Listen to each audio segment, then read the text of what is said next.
Welcome back, everybody, to another open discussions episode where we are going to have a guys night out episode on the spot today. I'm your host, David, and with that being said, I'll slide it to my co-host. How you guys doing, man? Welcome back. We have a very special show for you guys tonight. We told you guys from the beginning of the year we're going to switch things up. We're going to try different things for you guys to experience, get a little more context behind what we do. And we have some heavyweights tonight, man. We're excited for this show, man. And with that said, we're going to introduce our first guest, Mr. Axel. What's up, everyone? Thank you for having me. My name is Axel. I'm a director and producer, and this is my second time on the show. And I had a great time last time when we were here, so I'm excited today to meet Sergio, talk about some stuff, and like just put it all out there. Oh, yeah. All right. I like that. Let's get into our second guest. Can you introduce yourself today? Yeah, I'm Sergio from the Purple Pill Pod. Right here, bro. Oh, yeah. Sergio from the Purple Pill Pod. Yeah, I'm just excited to have a good discussion. I think that it's going to be pretty valuable. I think that's the point of doing these type of guys discussions is we get to talk about some real value that men can take away from this. Even women can take away from this, learning a little bit more about men. And, catch me on the last episode last week. We had some fun, but, yeah, excited for more. Honestly, I feel like today's episode is very important because it's us guys speaking to each other about men. And like you said, this would be a good episode for women to check out how men think and whatnot. And like the same way, vice versa, guys would check out an all women's episode that other women would have on their podcasts, like Achilles and whatnot. Yeah. So it's just the same concept. Women should want to look into this so they can kind of get a better idea of the men they're trying to attract and whatnot. That goes back into psychology, like we talked about before. But my first question for everybody will be: do you think, or when do you think you hit your highest peak of masculinity? At what age? Or do you think you're still working your way to that point? I think there is something that happens after you hit 30, at least for me in my experience, because you have the accumulation of your 20s trying to get good at something, getting experiences, like doing all the things that you're interested in and finding out what's good, what's bad, dealing with situations in your family, relationships, work, money, going through a lot of stuff. So for me, after I hit 30, I think I entered like a different phase of my life. And we talked about that last time when you and I had an episode where I think men go through different phases in their lives. And for me, I think 30 is like that perfect sweet spot where you know enough to know what you're doing, but you're still at the start of building something, achieving something. So I think, at least for me in my experience, that's what I experienced. Yeah, so that would be for women, they would say that's like a midlife crisis. I don't see it as a midlife crisis because it's not you feeling like you are in crisis and you have to like rethink everything. It's more a starting off point where now you have the turbo on, now you know how to drive, now you're not in a Toyota, like now you know what you're doing. So at least that's what I have experienced. I also know from friends and mentors, after you hit 40, then you like unlock a different level. And especially with money, like you can have one or two guys that became millionaires when they were in their 20s, but for the most part, people don't really hit that amount of financial freedom until a bit later, because business is hard. Like you guys know it, like it takes a lot to like make $1 million, make $2 million. Like it's not easy.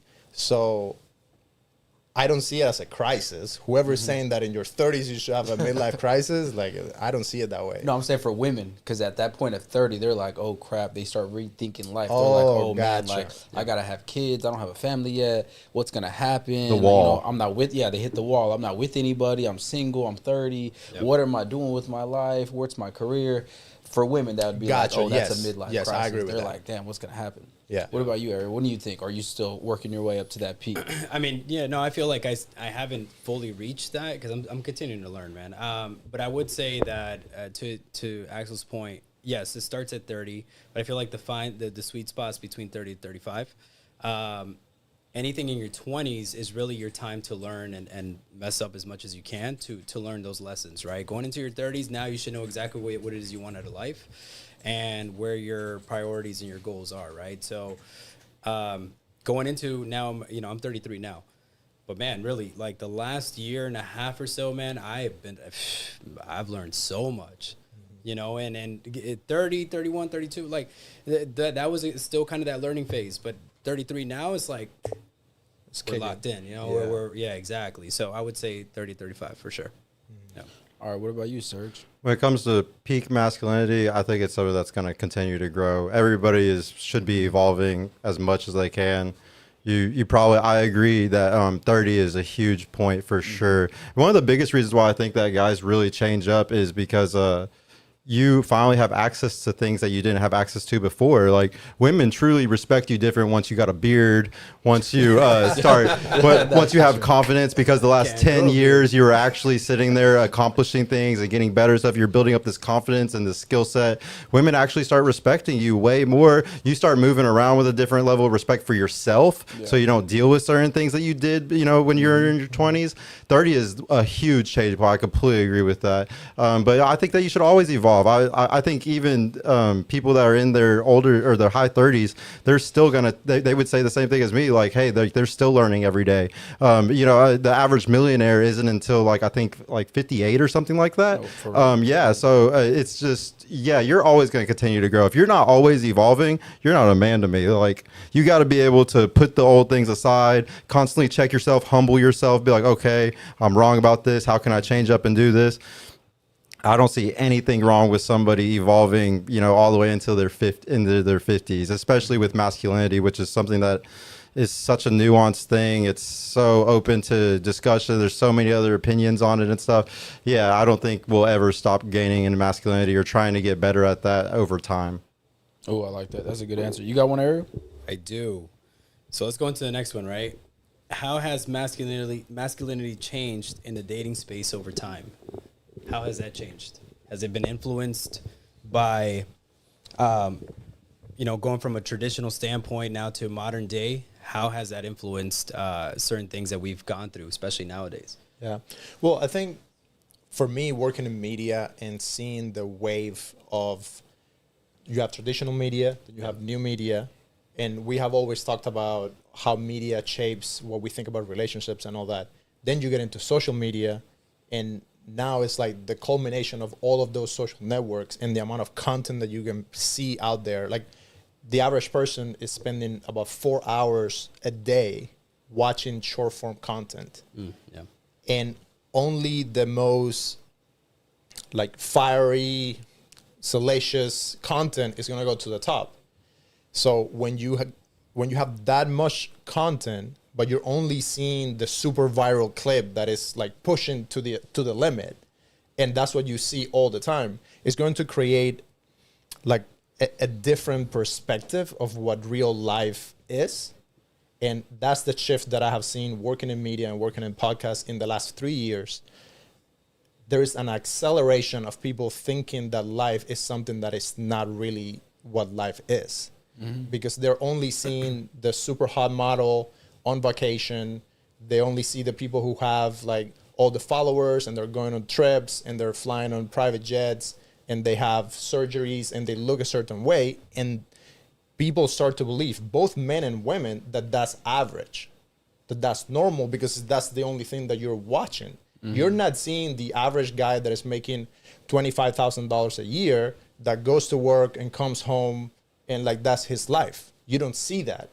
So the idea that both women have about men is that you only see these top guys that are the upper echelon, that have all the money, have all the access, have everything, and they think those men are just like everywhere. Yeah. So I need to get me one of those.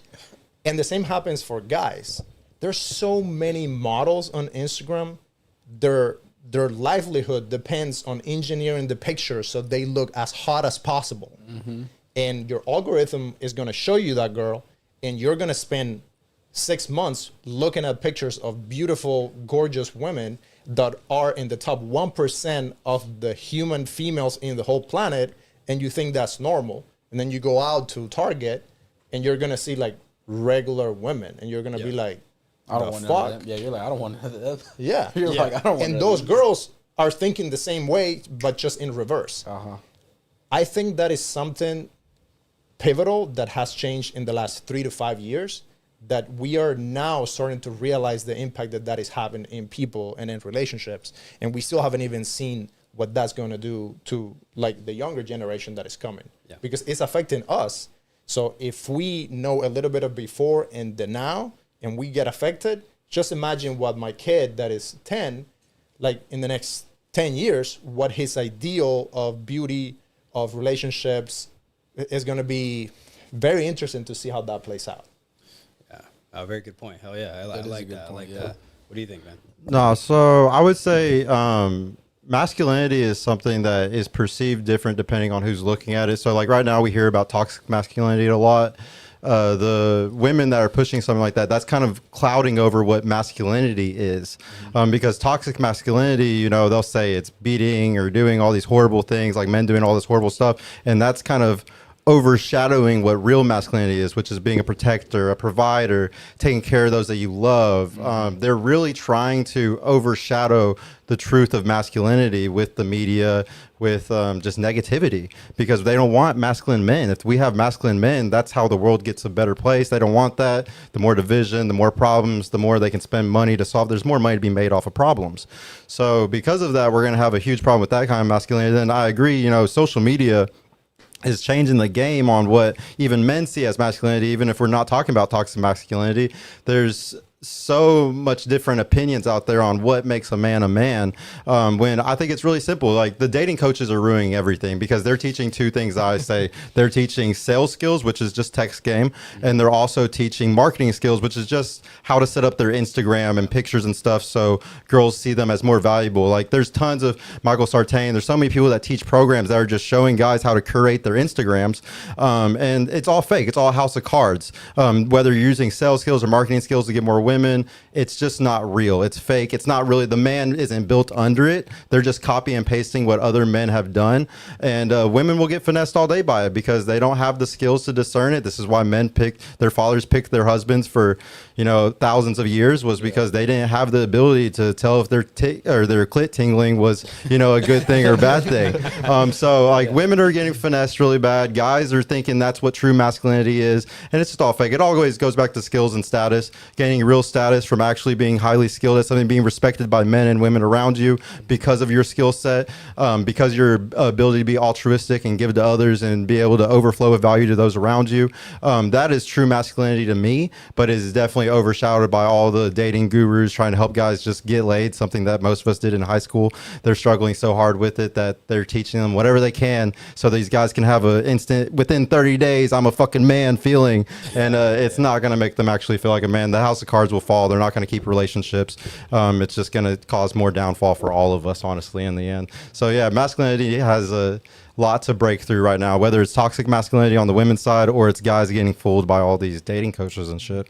Do you think, is there any dating coaches out there that are actually helping? Because I have met some people on the other end where they just don't have the confidence, even though they are skillful and they have value. They just haven't been around friends that help them find themselves. And it's very difficult, like, because I've met guys that are like 28, 30, they have a great job, make 100K, they're good looking, and they still feel like they don't feel great around women. Yeah. Well, like say like they're a photographer or they're highly skilled at something that's a good thing.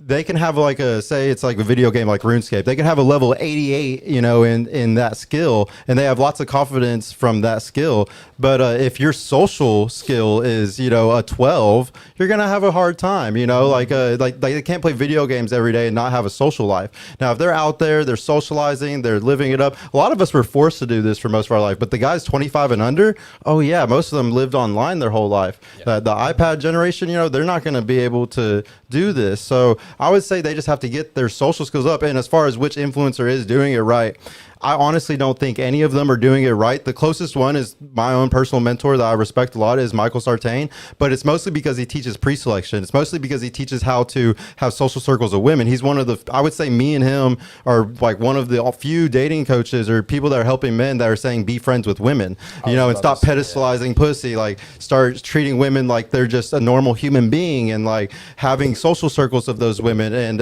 attracting women just by being perceived as safe, you know. And I think that that's something that I've done since I was a kid. I didn't need Michael to tell me that. My best friends my whole life were girls. When I got kicked out of my house at 18, it was a girl that took me in. That was my best friend. I lived with another. I've had 4 roommates. One was a guy and 3 of them were women. And I'll tell you, my best roommate was a woman, or the women. I think that women best friends is something that's just a pivotal part of my life. I grew up with 4 sisters, so it's very normal to me to have women around me because that's all I had when I was growing up. And I think it gave me the greatest cheat code of all time. I've never struggled with relationships. I've never struggled with finding women. And it's because I know how to treat women like a human being and have them always around me because of it.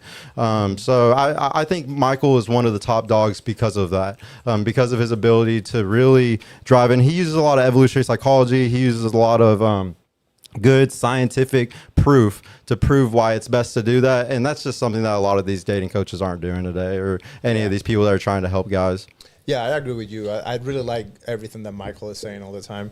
And the only thing that I would add a caveat there is that because you had that experience and you, from the get-go, you were around women, then I think you're safe to keep being friends with women.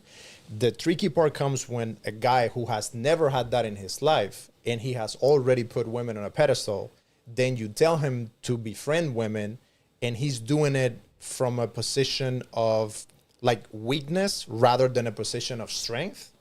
That's where it gets tricky, that it could like mess up that guy and like not give him the best shot.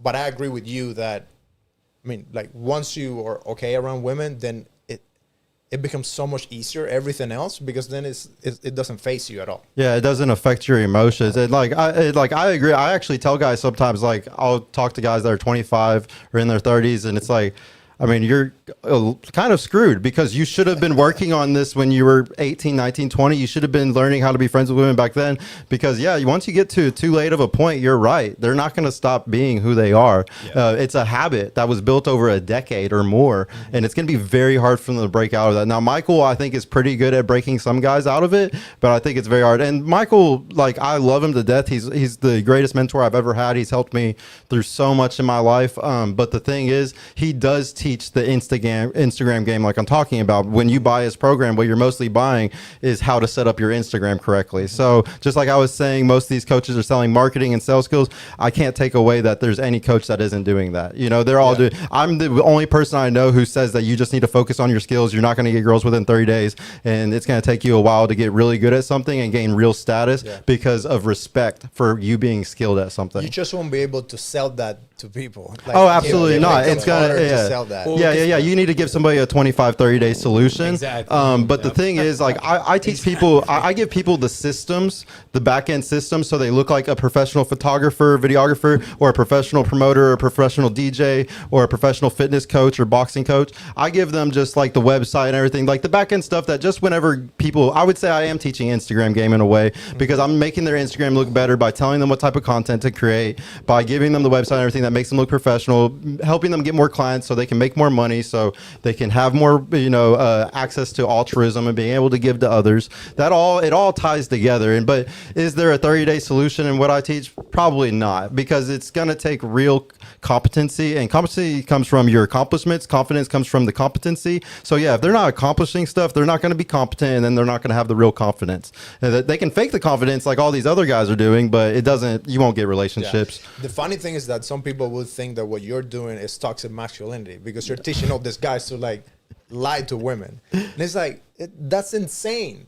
Like, why would you want to look like a slob on your Instagram? Yeah. Like, I agree with you that doing those things, it's just like base requirement, not just for dating, it's just for life in general. Like, how are you going to make money if you're not able to, like, I guess you could make money and not have a personal brand at all, but you're just playing a handicap against people who are actually doing it and using that to their advantage. Well, the big difference between me and all of them is that I do not ever preach how to get women. It's about you focus on yourself, on your goals, on your God-given purpose, on your, you know, making money, your business, your personal brand, and the women naturally come to you. Like, I don't tell them to make any content that's going to make them get more girls.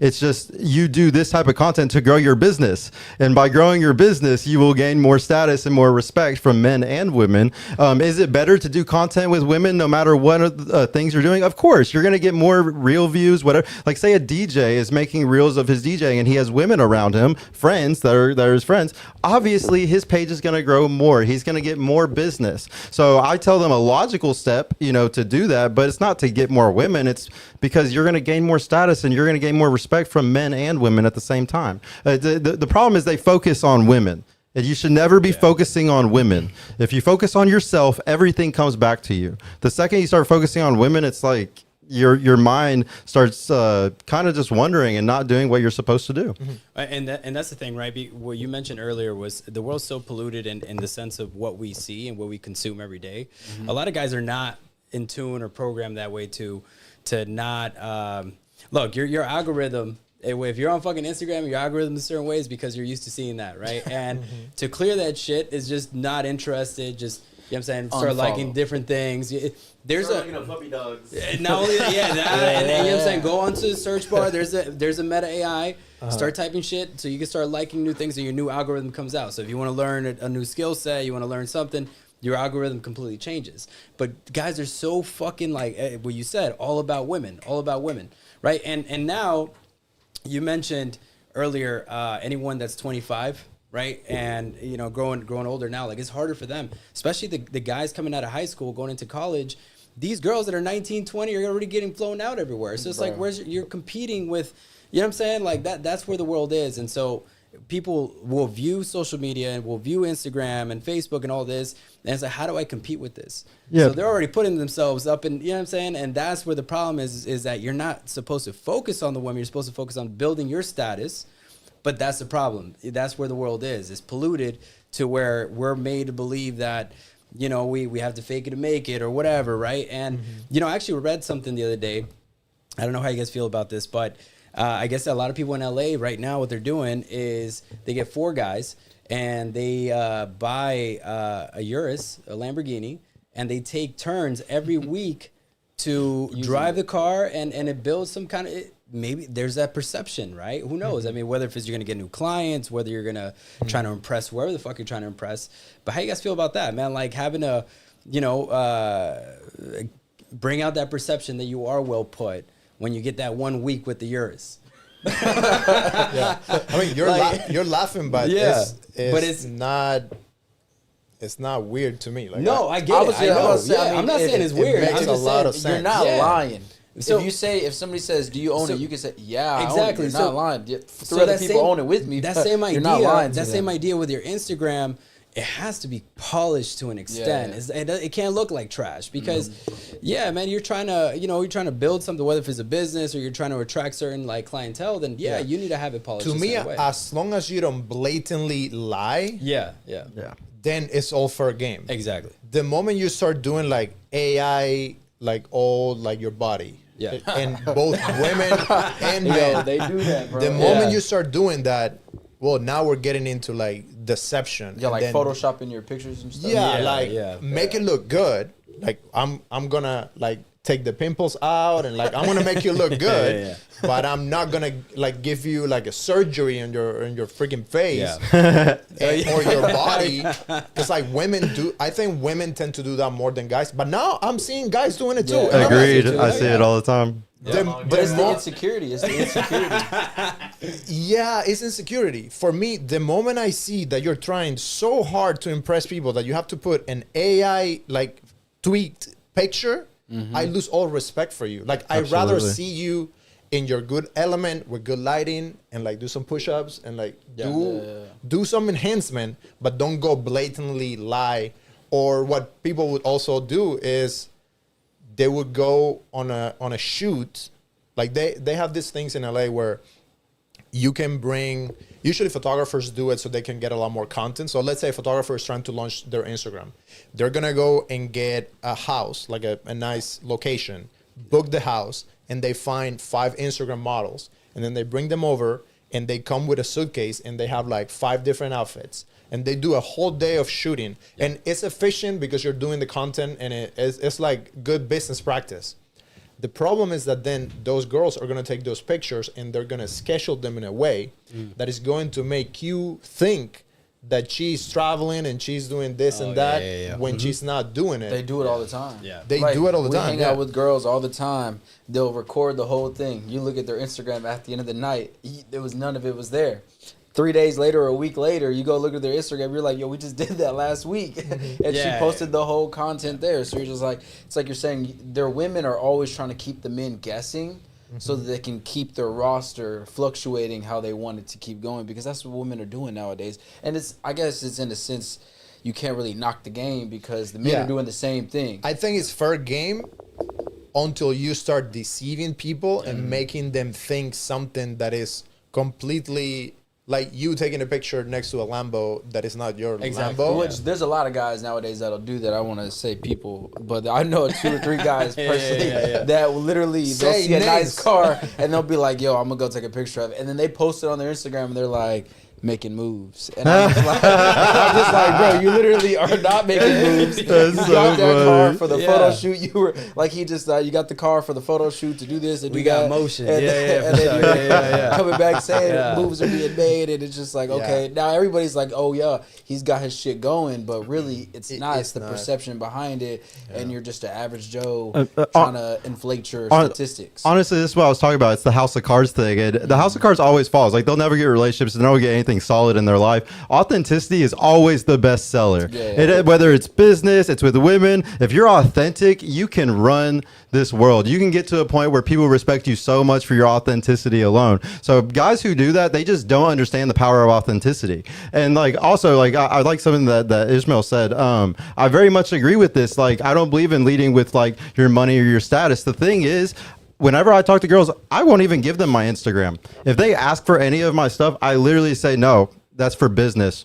I have a personal brand. You're not going to add me. I don't care. Like, so you're not going to see it. Yeah, like, you can ask for my number, but you're not going to get my Instagram. And like, they'll send you memes. They'll send you all this stuff to try to get you to like click like the follow button and the memes and stuff. I'll never send them one meme so they can find my page. I'll hide it. Because mystery, for one, is one of the strongest attraction builders you can have. Women guessing to themselves, building up their own fantasies in their head, not even knowing the truth about you. A lot of guys, when you give them your Instagram, you show your cards, and a lot of guys don't got good cards on their Instagram. So the thing is, they end up giving away, you know, all that, and they lose a girl that possibly could have had crazy attraction for him just based off of his vibe, just based off his aura, off of who he is as a man, how he talks, how he holds himself, his confidence. And so I don't believe in having to give out any of those. So the thing is, it's all for judgment. It's all for somebody to just look at you and judge you based off your pictures. Just like I don't do dating apps. I don't believe in using anything like that. It's the same thing. Instagram is just a modern day dating app that most people are using,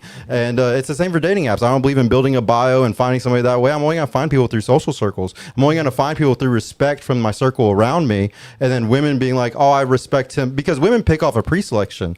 They pre-select men all the time because historically it was dangerous for them to go off of their own biases of if a guy was good or not. That's how bad things could happen, like rape or murder or anything like that. So they really pick based off of the respect of the individuals around somebody. So I really agree with him that you don't have to, even if I had a lot of money one day, which I believe in finding a girl when I'm at my lowest, because that's whenever I know she's with me for me and not for my money. But even if I had a lot of money, I would completely act like I'm broke as fuck. For business and stuff, I would have all that stuff on my Instagram because I need to attract more business clients. But I would never let those women add me on Instagram if I could. I would avoid it as long as physically possible. I wouldn't wear a Rolex. I wouldn't do certain things. I would brag about my cheap fucking $150 suit from Zara because I wouldn't want a woman being with me for any of those type of things. I want her to be with me because of me, because of who I am as a man. Yeah, but see, I really agree with that. Like that last statement of wanting to be with someone that is with you because of you. I really rock with that. Now on the Instagram thing, I completely disagree. I think it makes no point to build your Instagram and everything we talked about to then not give it out. Like, unless you get weird vibes from the girl, I guess we could go to like a person by person situation. But I think if you're building something, you're authentic, you're putting out your content out there, you're doing everything that you're talking about of like optimizing your thing, let her see your Instagram. Well, yeah, if it's business, if it's really business oriented, I don't see a problem with it for sure. Well, let's say it's not but business. No, I'm talking like a girl that you meet somewhere, you like her, there's something there, and she asks for your Instagram. Let her see your Instagram. That's what I'm saying real quick. Is that how do you go about picking and choosing who you're going to put in the friend zone and then say who you're going to take serious? How do you go about that? Because they're all going to be put in the friend zone. They have to work their way out of it. Pre-selecting. How do you go about pre-selecting? Like she's going to select me. I'm not going to select her. So, but you would never. But if Michael Surtan, like you said, a mentor of you, talks about pre-selection, why would you not also pre-select? Well, no, because based around what he calls compliance tests, and I heavily agree with him on this. Like, we won't sit there and choose the girl. It's the girl that's like, hey, we're going over this bar now. You coming with us? Oh, hey, we're going over here now to eat. Do you want to come with us? Hey, do you want to go back to my place and, hang out and watch a movie? The compliance test. Now, she passes all those compliance tests after 3, 4, 5, 6, 7 compliance tests. She's following you and she's complying with what you're asking. Then that tells me that she likes me a lot. Like, I'm not going to sit there and choose and chase her. And like, she goes off to another bar and text her later that night, be like, hey, what are you doing? No, the girl that likes you is going to comply with you and follow you around. In your mind, let's say 10 girls that you met over the course of 7 months or whatever it is. In your mind, you would have never thought, oh, this girl's really pretty. I would maybe want to take her serious, but you don't say nothing until later on to see if the compliance has happened, or you just go about it until the compliance has happened. So sometimes I think I am a guy, and like any other guy, you sometimes fall to just wanting to chase, like the desire, just wanting to have the game and chase and stuff. I've done it. Yeah, no, I've done it. I just don't think that it's valuable. Does it work? Very, very rare. You can't sip into some pussy. Like, you could definitely be super direct, super aggressive, just super simpy. Like, I mean, all my first relationships when I was in my 20s came from me being a very altruistic, giving man, and women wanting to give back to me because of that. So no, you can definitely lead with that, and it does work, especially if maybe you're attractive or you have some type of status or skill or anything, some confidence. Yeah, like all that would work. I just don't think those are the best women. Or the best women for me, the best relationships that I've had. The best relationships I had, it was the girls that complied. It was the girls that just kind of came towards me and wanted to be with me. That's all it is. And the thing is, hypergamy is very real. Women want to be with a guy that they perceive as better than them. Now, will they sometimes settle? Of course. We know women settle every day. That's why we see these crazy divorce rates and all this stuff. Yeah. No, I think that in general, hypergamy is very real. Like, they want to be with a man that they perceive as better than them. And that's going to be the guy she chases. And she puts on a pedestal. She sees him as the prize. Like, being a man and saying men are the prize today, it's like, people irk and there's like, oh my God, I can't believe you said that. Like, no, women are the prize. It's like, no, it's ridiculous. Like, I'm not saying all men are the prize, but if you're one of those guys, dude, come on now. Like, yes, women are going to chase you. Do you think Drake is fucking chasing girls? Now he can go chase a girl and get her. But dude, I guarantee you most of the girls he's smashing, those girls are DMing him. Yeah. Well, that's because that's the easy bait. That's easy. Yeah. And he's probably not going to wife a girl that's hella easy. Well, see, this is what we were talking about before, is that girl, or aren't all girls easy today? I would say that every girl is easy depending on what guy she's talking to. So like, if you that guy, man, like we can't have a Madonna whore complex and put some women in the category of whore and some women in the category of a good girl, Madonna, because even that Madonna girl, unless she's a virgin, like I said, I told y'all, like last week, there might be some girls that are virgins or have 2-3 body counts. Like, I agree. Those girls are really good girls. Like, but in today's world, those girls are literally wifed up or in a good relationship by 20.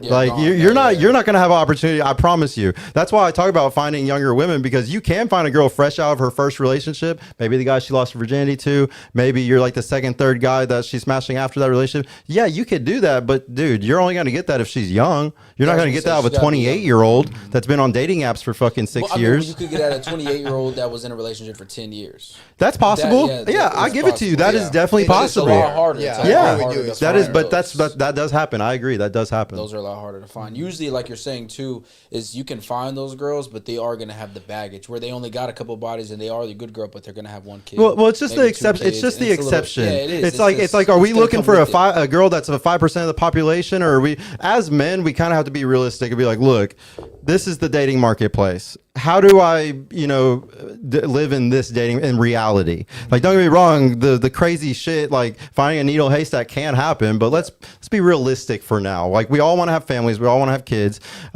We should kind of be moved like we understand the reality of things, and that we can, because you can still find a girl that you consider a whore. And like Andrew Tate even says this, like he would be with a girl with a high body count, because you can have a girl that's a 20-30 body count, but if you that guy, like you better than all those past dudes she ever fucked with, she kind of respect you on a different level. Especially if you talk a certain way and you move a certain way, and like you're just that guy. Oh, dude, she'll act wholly different for you than she did for any of those other guys. Yeah, 100%. Like 100%. Hey, a lot of girls say that. A hoe's a hoe, though. I love hoes, bro. I love a girl that wants to give head every day and cook for me. You want to give head every day and cook for me? I'll fuck with you. Straight up. But again, right, going to your point is saying that a lot of girls say, well, I won't be submissive to just anybody. And that's true, man. She won't. But if you're that guy, she will be. Like, she could be the fucking more hard, like the hot. And she shouldn't be. Like, the reality is she shouldn't be. She shouldn't be. But again, right, how do you make her feel, right? Do you give her a sense of security? Do you make her feel a certain kind of way? So the most hardcore fucking feminist will still be submissive to the right man. You know what I'm saying? And so it's like, I've been with a girl that was like a straight up, when I first met her, she called herself a feminist and everything like that. Like, I literally completely changed this girl. Yeah. I'm talking completely changed her. It's probably like you're saying too. It's like, if majority of the men are not real masculine men, they don't really know how to talk to women, they're not used to talking to women. Once they get a guy that does know how to talk to women, it can make them just feel like more than these other girls make them feel. They're gonna be like, oh yeah, you're the guy. But you know what it is, like, and he's in the comments right now. I'll consider fucking Ismail as to being like not only my brother, my best friend, but also my mentor, man. I've learned so much from this guy. But he mentioned something and it always stuck with me, right? For you to be that guy is the external confidence and the internal high self-esteem. If you don't have both connected the way they should be, man, you can't fake confidence. Wait, say that again. External confidence and internal high self-esteem. Right. So if you don't have both connected and both well balanced, man, you can't be that fucking guy. You can't make a girl feel the certain way as how you want her to feel. Right. So break that down for the dummies a little bit. What you said again. So again, right, the external so first you need the internal high self-esteem, which is you have to step into that role of like, I am that guy. Right. I've heard this term being used all throughout, and it's basically saying like, if you want to be a successful person, you want to be someone who owns your business, and that's your ultimate goal. Well, you have to step into that role, and how are you going to behave if you were in that role already, right? And so you have to carry yourself a certain way. Now, the external confidence comes in because of the kind of attraction that you're bringing in, right? And so you putting yourself into that place, everything should already align. But for you to do those things, there's certain things you got to work at, right? Yeah. It's going back to your 4 aspects, which is again your emotional, your physical, your mental, and your spiritual. So like, if all those things are aligned, man, all these other things that you have aligned, your self-esteem and your confidence, you know what I'm saying, naturally comes in. Yeah, the problem is that your high self-esteem cannot come fully until you're taking the actions to prove yourself that you respect yourself. Absolutely. And I think that's everything we're talking about boils down to that thing that you were talking about. Yeah. In order for you to have that high self-esteem, you know yourself. Yeah. You wake up with yourself, you go to bed with yourself, you know what you think about, you know when you skip on the gym, you know when you skip leg day, you know when you're eating shit, you know when you're not doing your job, you know when you're being an asshole to a friend. You know that. Mm-hmm. Once you fix that inner thing, then all of these things will like just follow. It's like a domino. Yeah. The problem is that a lot of people are trying to fix that external thing. They're trying to get that girl to feel the self-esteem because I got the girl or the car or the watch. And it just happens to all of us because we're humans. And the reality is that it's just really hard. Yeah. Because you actually have to do the work, like you said. And I think that's why what we're doing is really important, because a guy that is 21 and never had this conversation with his dad or with his brother, or had someone that could actually articulate or find a way to explain to them that, listen, bro, like you gotta go through shit, you gotta do the hard thing, become tough, and then go and serve others, prove people that you're valuable, and then you will get the expensive things, the rare things that everybody wants, because we're all out here competing for the same stuff. Yeah. We all want to make more money than anybody. We want to have the best wife. We want to have the best kids, the best family.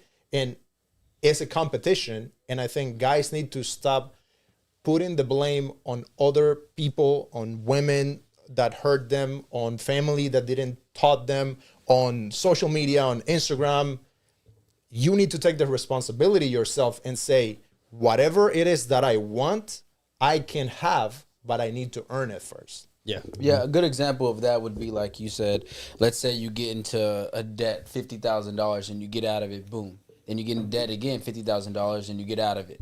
You're like, okay, well, now I already know I can make it through it. If I get zero again, I know I can make it out of it again. And like you said, it's that internal confidence where you're like, all right, anything that's going to happen money-wise, I know I can bounce back because I've done it 2 times already. So my experience has taught me, hey, you can keep going. You got it. You are that guy because you can make it happen again. Exactly. Happen again and make it happen again. So you walk around like you're that cocky son of a bitch, but that's just because you know internally you're like, oh, I've done it. I can do it again. You probably haven't got there yet. That's why you feel that way about me, because you haven't got there. Like you said, it's that mirror that people like to give off. You walk when they're being mean or talking smack or talking shit, they're only doing that because that's how they feel about themselves. Looking in the mirror, they're like, damn, he's getting all the things that I wanted to get, or all the things that I wanted to have.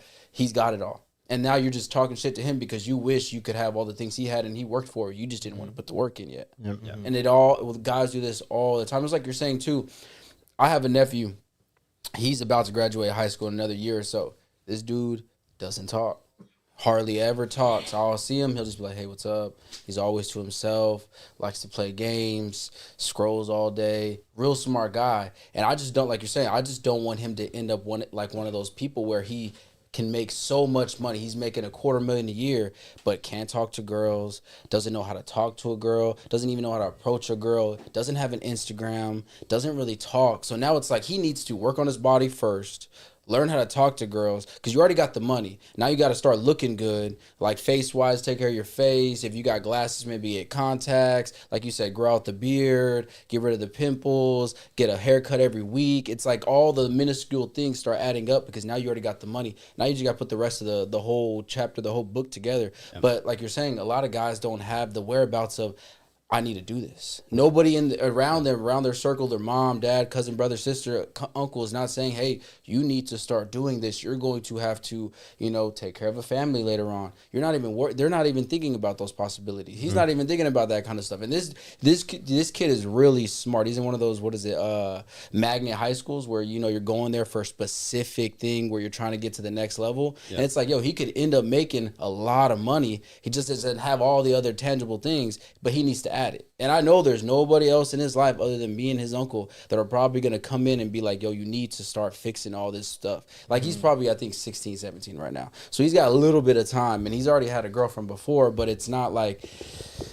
Not a real girlfriend, man. You're 17. Yeah, you don't live with them or anything. Yeah, you're not going out with them. You're not going on dates by yourself. You're still getting dropped off by your mom and dad. Like, and you got to meet them up at 8 o'clock. 8 o'clock, we got to be there. I got to make sure I'm there a little early. Like, they can't even drive till 18 now. Exactly, that's what I'm saying. So he's not even being able to really experience everything that comes with it. And how are you going to even get good at sales or business or anything other than talking to people? So the best way to even get confidence of talking to people is what? Like you said, maybe go talk to girls.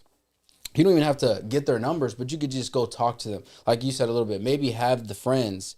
Like I've seen plenty of other guys that don't look that good, but they talk to a lot of girls. Oh, yeah. And it's probably just because they got a good mouthpiece on them. And they probably sleep with a lot of those girls just because of the mouthpiece alone. Now you add he looks good, then you had his physique, he knows how to talk to them, and he's got a little bit of money. Now he starts working his way up, and the more girls start seeing the status and the thing about him, and then you can start seeing why guys want to hang out with him. He just got a good mouthpiece or whatever the situation is. I always say, like, it's actually never been easier. It's just everybody makes it's never been easier. Yeah. It's just there's so many people that just lack all of it, and it's not about having game, it's about just having frame. It's just about being yourself, being proud to be yourself, and being friends with women. It's really the reason why I like being friends with women is because they always had something fun to go do. Like always, I have yeah. tons of guy friends. We just sit on Discord and play video games all the time. Yeah, Okay, but with the girls, it's like we always had having a girl roommate. There was always something fun we were gonna go do. She always had a sugar daddy that was gonna pay for us to go do something. She always had a bunch of girlfriends that were all going out to something. The thing is, a girl by 20, we were just talking about this. A girl by 21, 22 has a social skill level of fucking 48. You know, and she like she's already halfway to being level 100 in that game. And it's like if you just jump on that train, I'm not saying date her or anything like that, but like, dude, most of my friends were fucking whores. Like they were like they were just big sluts. But I got to go run around with them and see. I got to see female nature right in front of my eyes. I got to see how horrible some of them were right there, and learn, oh, this is how women are. Crazy how from the outside you think they're so nice and perfect and put together, and then when you actually get underneath it, it's like they're all the same. They're animals just like we are. Yeah, way worse. Yeah, way worse. We were sold a lie by Disney Disney and all types of shit like crazy, dude. No, look, man, and again, going back to that, why it's also there's a benefit behind having girlfriends as friends, right? Like, man, when you need something to happen and then you're fucking going out and, you know what I'm saying, you're taking somebody out that you want them to have a good time and you just make that call, they'll show up with their friends. Like, those are things, but it's not just built on like, oh, just give a call, right? We're gonna have bottle service, whatever. But it's how you treat them too. Like, it's not even like the connection is cool. The connection, the vibe, man. Now, when you guys are saying, I have a question. Yeah. Because I have somewhat different maybe concept about this. When you guys say friend, you mean like friendly, not friends that you would actually like share deep things with and count on them and all of that, right? So for me, I actually will divulge information. Like, I think my authenticity, even with them, a lot of people think this is crazy, but no, I would talk to him like my boy. And what's really crazy is my boys were more in competition with me my whole life than the girls ever were. They were more willing to actually. Now, did they give good advice? Fuck no. You don't take any of their advice, because women say one thing and they do something else. No, so you don't take their advice. But are they more empathetic? Absolutely. Are they more giving? Absolutely. Like, the more I was altruistic with these women that I wasn't sleeping with or doing anything, the more they took care of me. I had a girl that at one point in my life, I went through like a really hard time. She took me in. I got to sleep in her bed. I got to drive her car. I would take her to work, and I got to drive her car to go. And she helped me get a job. She did all this stuff for me, and I swear I barely did anything for her. But it's like, because I wasn't trying to fuck her, because I was giving to her. I had nothing, but I still gave what I had. I had $10 in my name, but I would give that to her. It was like she was gonna give that back to me tenfold and take care of me fully. Most of my boys were very. I do this for you. You gotta do this for me. How old were you when that happened? I was 22 when that one happened. Whenever that girl like fully took care of it. And even the first one, when I got kicked out at 18, she was the same too. She took me in again when I was like 23, 24, like the first girl. Yeah, I'm still friends with her. Yeah, and like the thing is, women are way more likely to, like, you scratch my back, I'll scratch yours. Like, they're way more likely to, because guys get burned a few times. We really value our money. Dr. David Buss talks about this in his book The Evolution of Desire, and the Murder Next Door. Like, he talks a lot about men's nature, and the worse the financial system gets, the more guys can't have the house with the white picket fence, the more we opt for short-term mating strategies and also being competitive with our fellow men. So because we're more broke, and it just brings out the worst sides of men.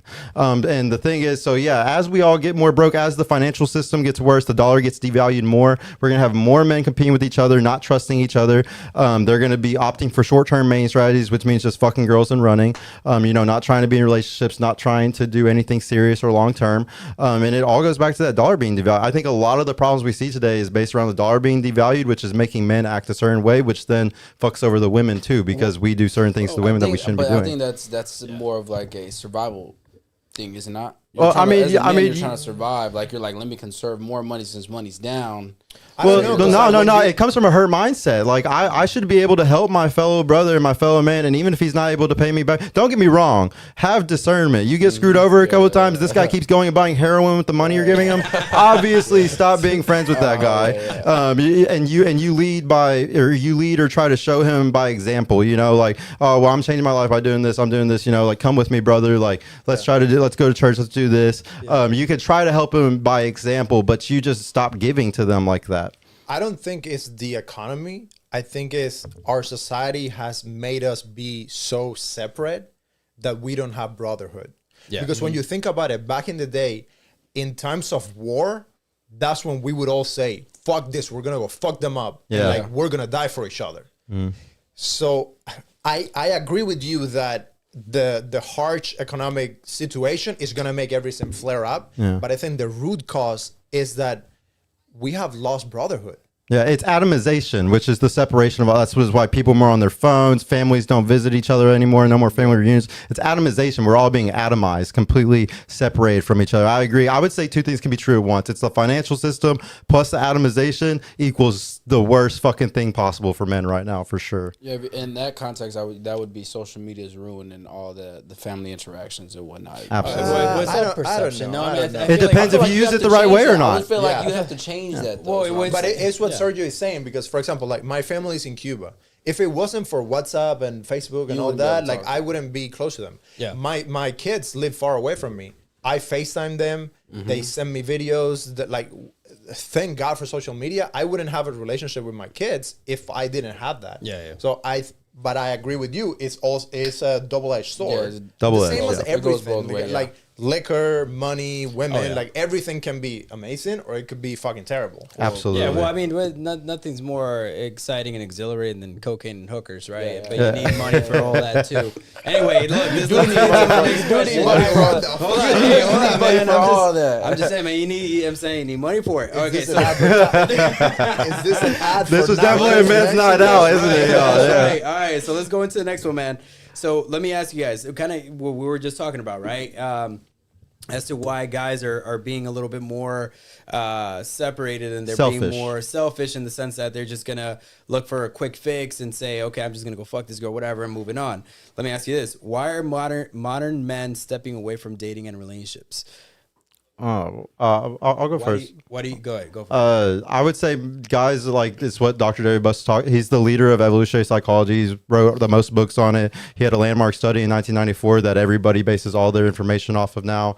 And he really says, the reason why is like what I was just saying. The worse the financial system gets, the more men will opt for short-term mating strategies because like we truly want the house with the picket fence. Like we want what Well, our actually, fathers what? and grandfathers You know what? wanted. Let me tweak this a little bit. Maybe what about the marriage? Okay, let's just talk about marriage. Why are men nowadays? Why are they stepping away from marriage? Oh, that's not. It's you even don't want- easier. It's Yeah, just yeah, go because for of it. the government contract is incentivized for divorce. So Yeah, I don't think guys are stepping away from marriage at all if they get a religious one. Yeah. There's tons of guys that are getting religion-only marriages, and I think that there's nothing wrong with marriage whenever it's a covenant between you and God. There's nothing wrong with that. And there's tons of women that love guys so much they will gladly take just a covenant marriage like that. They don't even give a fuck if the state is involved. Yeah. So I would say that the people that are falling to that, they're falling to gynocentrism. They're falling to the social what? gynocentrism, which does is that mean? gynocentrism means like a centrism on women. Gyno is for women, so like basically putting the pussy on the pedestal. Like Okay, we live in a women, guy. yeah. So a lot of people bring up feminism and all this stuff. Feminism is real, like it does take over a lot, but gynocentrism is the underlining like the emotional manipulation, like the thing that is like under everything, because technically we're in a patriarchal society, but gynocentrism runs it. What women's opinions are, like there's a lot of guys that act a certain way or do certain things because they're scared of what the women will say or what would my mom think, even what their mom would think, what their grandmother would think, what the girls would think, and they're controlled by that to the point where they will do certain things just to bow to the pussy pedestal. And Don't you feel that has changed in the last, I would say after COVID, I think that took a turn. Oh yeah, androcentrism, which is what I preach the most of, is definitely on a comeback. And the reason why is because people like Tate, people that are preaching, the male strategy, the male side, and they're not scared to say the truth or what they really feel in their heart or how they think, and men for the last 50 years probably were very scared to do stuff like that. But now there's definitely men. Androcentrism is on a comeback. I preach that word all the time. You won't even see it online. I have some of the biggest Twitter accounts for This is the androcentrism. first time I heard that. Yeah, because the thing is, patriarchy doesn't mean shit if underliningly the gynocentrism is running it all. Yeah. So we need to have both patriarchy and androcentrism come back. I debate this with the Christian influencers all the time because even Christianity is very gynocentric in the church. They want the tithe, they want the money from the women coming to the church. They want to make sure women keep coming, and so they even stacked a certain way and do certain things and say certain things to make sure the women are coming for their own it's very profit. contradicting. is what you're saying. It's not contradicting. I just think two things can sometimes be true at once. The world is nuanced, and like the thing is, you're bringing up marriage. Marriage can work. It's just a matter of are they doing it through the state? Is the woman incentivized to break you up? Are you doing it through the church? If you do things correctly, marriage is fine, and it's gonna keep coming back. I think there's gonna be more marriages over the next 5 to 10 years. Like the pendulum swung, and we're swinging it back now. Yeah. People want relationships. People want real love. People want all these things again, and it's just a pendulum swinging back. I also think that media is different from real life. Like, guys, completely everything that we are seeing, there are teams of people engineering whatever we're putting out there. It's not reality. But it's just so difficult because your brain doesn't know the difference between the videos that you're watching for hours every day and the reality. You think that is real, and I think that's where we need to really pay attention to that and don't let that affect us. When you look at mainstream, for anything to go mainstream, you cannot be so combative. And I agree with you. Our society is focused on what women would think because women are more agreeable. So when you think about every major corporation, every major like nation, country, brand, spokesperson, they all want to be mainstream. So they have the most influence. Therefore, they have to water down whatever they say and believe because they cannot mess up. And we see it with brands all the time. When a company puts out an ad and someone gets offended, everything gets fucked, right? For that company. So they have to be very careful. And we end up leaning towards a very like mellow, soft Disney, like princess type. Well, what will make the women happy? Because, and I think it's not that it's someone they're saying, what would make women happy? Let's just do that. And I don't think there's anyone like pulling strings and like doing this big mastermind. You have to look at like macroeconomics and just society in general. Yeah. If you're trying to set up a corporation, like for example, Walmart, you want to reach the most amount of people and you don't want to piss anyone off. So you're going to be more agreeable. Yeah. Therefore, you're going to have more feminine characteristics in the way that you approach your marketing, your messaging, your branding. Everything. Yeah, everything is like all the companies are trying to be like and now we're seeing, like you said, like a correction. Because people are just getting tired. It's really simple. It's just for profit. It's just the bottom line is the GDP. They want the GDP to be as high as physically possible. Every company is trying to make as much profit as physically possible for their shareholders. And the best way that that's going to happen is by selling to the women. Women are literally 80% of the credit, of the debt, of the credit card debt. They're going to do whatever it takes. That women will always get bailed out by a guy usually. Yeah. So they can run up their credit card debt. They can do all this stupid foolery. And like some guy's going to end up paying for it and bailing them out. So, and they know that if like even there was a shaving company that did this, Gillette, and they got tons of pushback for it because they literally made a commercial talking down on men the whole time, and it was just to make the women happy, and it was a for men commercial. It's for Gillette, bro. Like that's how far it has gone in advertising and in all these industries just for profit. And and the reason why, as soon as women got into the workforce, as soon as women started going into the workforce, they started making their own money. That's when all of this changed. And basically, we destroyed the family unit for a higher GDP. Yeah, every company wanted more profit. Yeah, it's always about money. It all goes back to the dollar. It's just greed at the end of the day, and it destroyed families. Like we literally decided the U.S. and other countries all decided, you know what? Fuck the family unit. Fuck all that. Let's atomize the people even more because we'll make more profit off of everybody being fucked up, and then let's just do exactly what women want because they'll be the main consumers. I agree with that happening. I just don't think there is someone behind the scenes saying, let's do this, let's do that. Oh, absolutely not. It's not like it's not a puppet master thing. It's just logic. Like how do we make more money? It's just logical. Yeah. And the funny thing is that there's a guy running that marketing department. Yeah. No, that's the funniest part. A good example of that. Was the, hey, he gets a bigger bonus now. A good example of that whole thing is when they were doing the best cheese. What is it? The chicken sandwich. I forget who was Burger King or somebody they had made their own, and then Popeyes was like, "Yo, we got the best chicken sandwich." Oh, but Popeyes took off. I remember that. That was during COVID. I remember that. It's like you said, a guy was probably behind the marketing strategy of that because that's more competitive for a guy to want to say something like. Girls would be like, "Oh no, y'all probably do got the best one, or ours is better." No, we're like, "No, ours is better." Look, the thing is that the biggest threat to a government, what is it? masculinity. Togetherness. Absolutely, Yeah, masculinity. togetherness and Masculinity is the biggest threat. Why do you say that though? Because you can't influence and you can't shift logic like that. Whereas Can't you can with overthrow. emotion. Yeah, men, But right? guys, So, yeah, guys, but men are like one that. second. Who is the president? Who has been the president? Like most Men. politicians. Men. I think what the point that you made of a patriarchy with the focus on women, that's where the thing is. Yeah. But I don't think there's anyone there saying, "Oh, we're gonna No, make no, no, I everyone don't- do I don't think this," so and the either. government, "Oh, No, let's yeah. put men down." Like that just doesn't.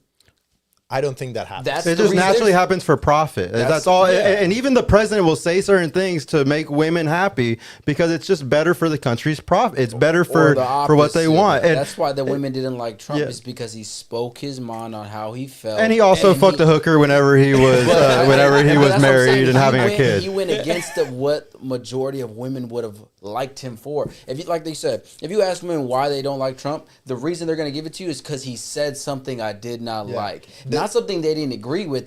He said something about Mexicans. He said something about women. He said something about. and you That's know the what? only reason. And They you know can't what? speak a logical reason why they don't like him. You know what's the easiest thing to sway into one direction or the other? Is emotion. Mm-hmm.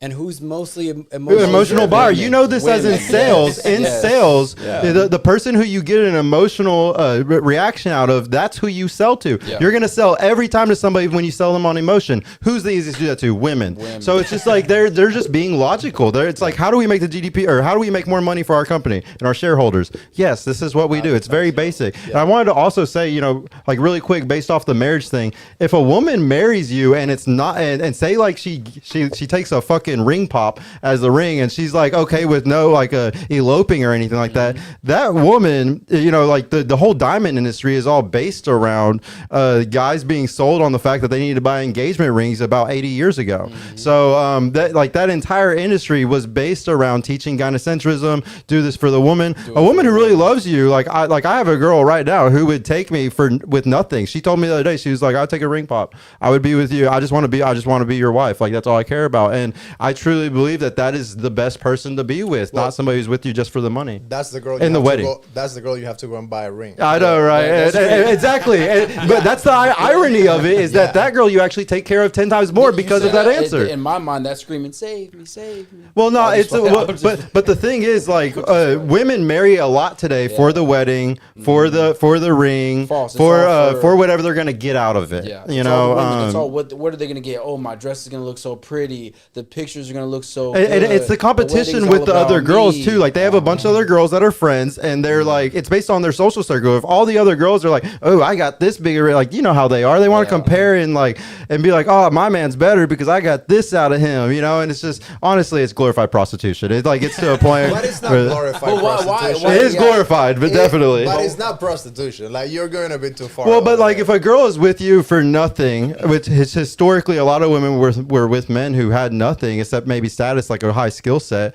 It is glorified prostitution. Like to me, But whenever. wait, prostitution is having sex for money with nothing else. But so you need to look up how prostitution. You can Google this like what's yourself. the definition of prostitution to you? It's paying for sexual favors. So the thing is historically, if we look at 1900 when women first started dating, there's tons of articles about this. And if you look up where dating started, the prostitutes would take men on 2 or 3 dates to make sure they're comfortable. This guy's not going to murder them, fucking rape them or anything like that. And they would pay for a few dates, and then based off of that, it was like, okay, we can trust this guy. Let's go have sex with him. That's a prostitute who had some dates. But that doesn't mean that every woman that is having a date that is dating someone wants to get married and have a ring is a prostitute. It's nuanced, but here's the thing. Dating wasn't a thing over 100 years ago. Okay, the so fathers were picking because the women, if they pick off of like what I was saying earlier, like their clit tingle, we're going to have a bad time because men are master finessers. Y'all know this. There's some players out here that are so good at talking. And so like we see this from pickup artists all the time. They're so good at faking confidence and faking charisma. They're truly narcissistic men. men, and they run off as soon as they fuck the girls. They have 300. I have a few friends like this that literally have 500-600 body counts, and that's what they do. Like I have one guy who literally names the girls in his phone as numbers. He's like on 768 right now or some crazy shit. Like he's literally a psychopath. He is a crazy narcissist, and this is the type of thing that women will get finessed by over and over and over again because their fathers aren't helping them pick these men. So dating, whenever a woman is choosing to date and not go based off of the opinion of a man that understands men and knows like who's good and who's safe, yeah, it's not going to be good. Like the only other thing that she could choose off of is pre-selection. But how would you do it? Would you want her to just like, okay, I saw you, my brother said to marry you, I marry you, and like we don't live in that world anymore. Yeah, I agree. But that's why we choose women based off of who chooses you and brings value to you without you giving value back. So like I don't believe in being with a girl that I'm giving her X amount of value and she gives me way less than that. I believe in the girl that up front she complies and then she brings value to you. She's like, what can I do to add to your life? Compliance and value are two different things. Well, because usually a girl that's complying to you, it's gonna also bring value to you. Like I could tell you straight up, many of the times when a girl is complying with me, she's also the one that's wanting to do my clothes at my house. She's also the one that's trying to cook for me. She's also the one that's like, what can I help you with in your business? Can I help you get more clients? It's usually those girls that, because she's already in a mindset of complying with you with everything that you're asking. Do that if you're bringing value to her first. So she's not going to give value, and it's not about you giving value to her first. It's about, do you have value? Because there's some guys like we were talking about it's potential. By her submitting to you, she's already getting value because she's connecting herself to you, and you have the status and you have the value. Well, but say you're like a guy who falls off though, like we were talking about earlier, like you came up a lot. Like I was in this situation. I came up a lot twice in my life, and I've lost it both fucking times, and it was the hardest thing I ever fucking went through. But I still know that I'm gonna make it back again. And any girl that's with me right now, it's betting on a race. So the thing is, there's something called a dark horse. That's the horse with the 18-1 odds. You know, and girls have two different mating. It's called dual mating strategy. They either pick the beta bucks or the alpha fucks, and the guy that they're betting on, the 1 in 18 chance, she truly desires that guy more than the guy that she's waiting at the finish line for. So I want to be the guy every time that she's betting on me. Now, do they fail at betting? Fuck yeah, they can fail. Am I saying this is the best strategy for women? Fuck no, it's not. There is a very high chance that guy is not going to win the race. There's a very high chance. She's betting on something that can fail. Absolutely. So the biggest thing is we both have different long-term mating strategies, and a man's long-term mating strategy, a woman's is completely opposite, actually. Yeah. And probably based on what she could actually bet on, because that's the other thing. She's making calculated decisions, and if she's betting on you, it's because she doesn't really have anyone else better to bet on. And going back to hypergamy, like you were talking about. Yeah, well, it's about the she see, like, don't get me wrong, guys can fake confidence. We were just talking about that. A true narcissist is great at faking confidence. If you can, she's going to judge a guy based off his competency. How smart is he? You know, like how confident is he? She's going to listen to his competence. She's going to nest at your house and go through all your shit and see what trophies you have. Yeah. Do you still have shit from when you were 13 years old? But see why it's in her best interest to date you. I just disagree that that constitutes prostitution. Well, the thing is, look, to his point, right, it did start in the early 1900s, right? But when that kind of took a pause was right after World War II, right? Because World War II was like the time where all the soldiers are coming back, and now like all these women really want someone, a husband, security, and all that. Then you also have in the early 2000s, speed dating started. That's how we started going back into the whole of like, well, shit, you know, you got to bring up your options or whatever, right? And then in 2012, Tinder came out. Well, so you see how like we've been moving into that, and you know, again, but it's just the internet giving options. It's very simple. Once the internet comes down to, it's coming back down to money. Everything comes back down to money because now the dating app comes in. Now we can make money off of people going on dates, especially guys who aren't getting laid and they're buying all the boost and shit. Like the thing is, as soon as the internet came, it fucked because used to, even 20, 30 years ago, you could meet a girl in high school and a girl's mentality wasn't all these options on dating apps and all these guys on Instagram. These guys towns over, 2-3 towns over, they weren't even an option. Like the only option was that guy from their their high school. So it's really that just Rolo and a lot of other people like dating coaches will say it started in the 70s with the hippie movement and whenever birth control first came out. I would say that was one big phase that kind of messed everything up, because birth control changes what women are attracted to, makes them think that they're pregnant, so they're attracted to the beta bucks guy more.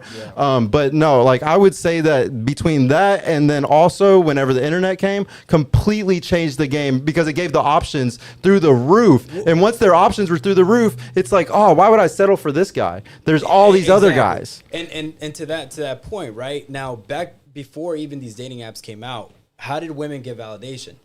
They would go out, go to bars, get hit on, isn't that right now? So there's the stats behind Tinder, right, and Bumble and all these other, and Hinge. Women pass on 80% of the men.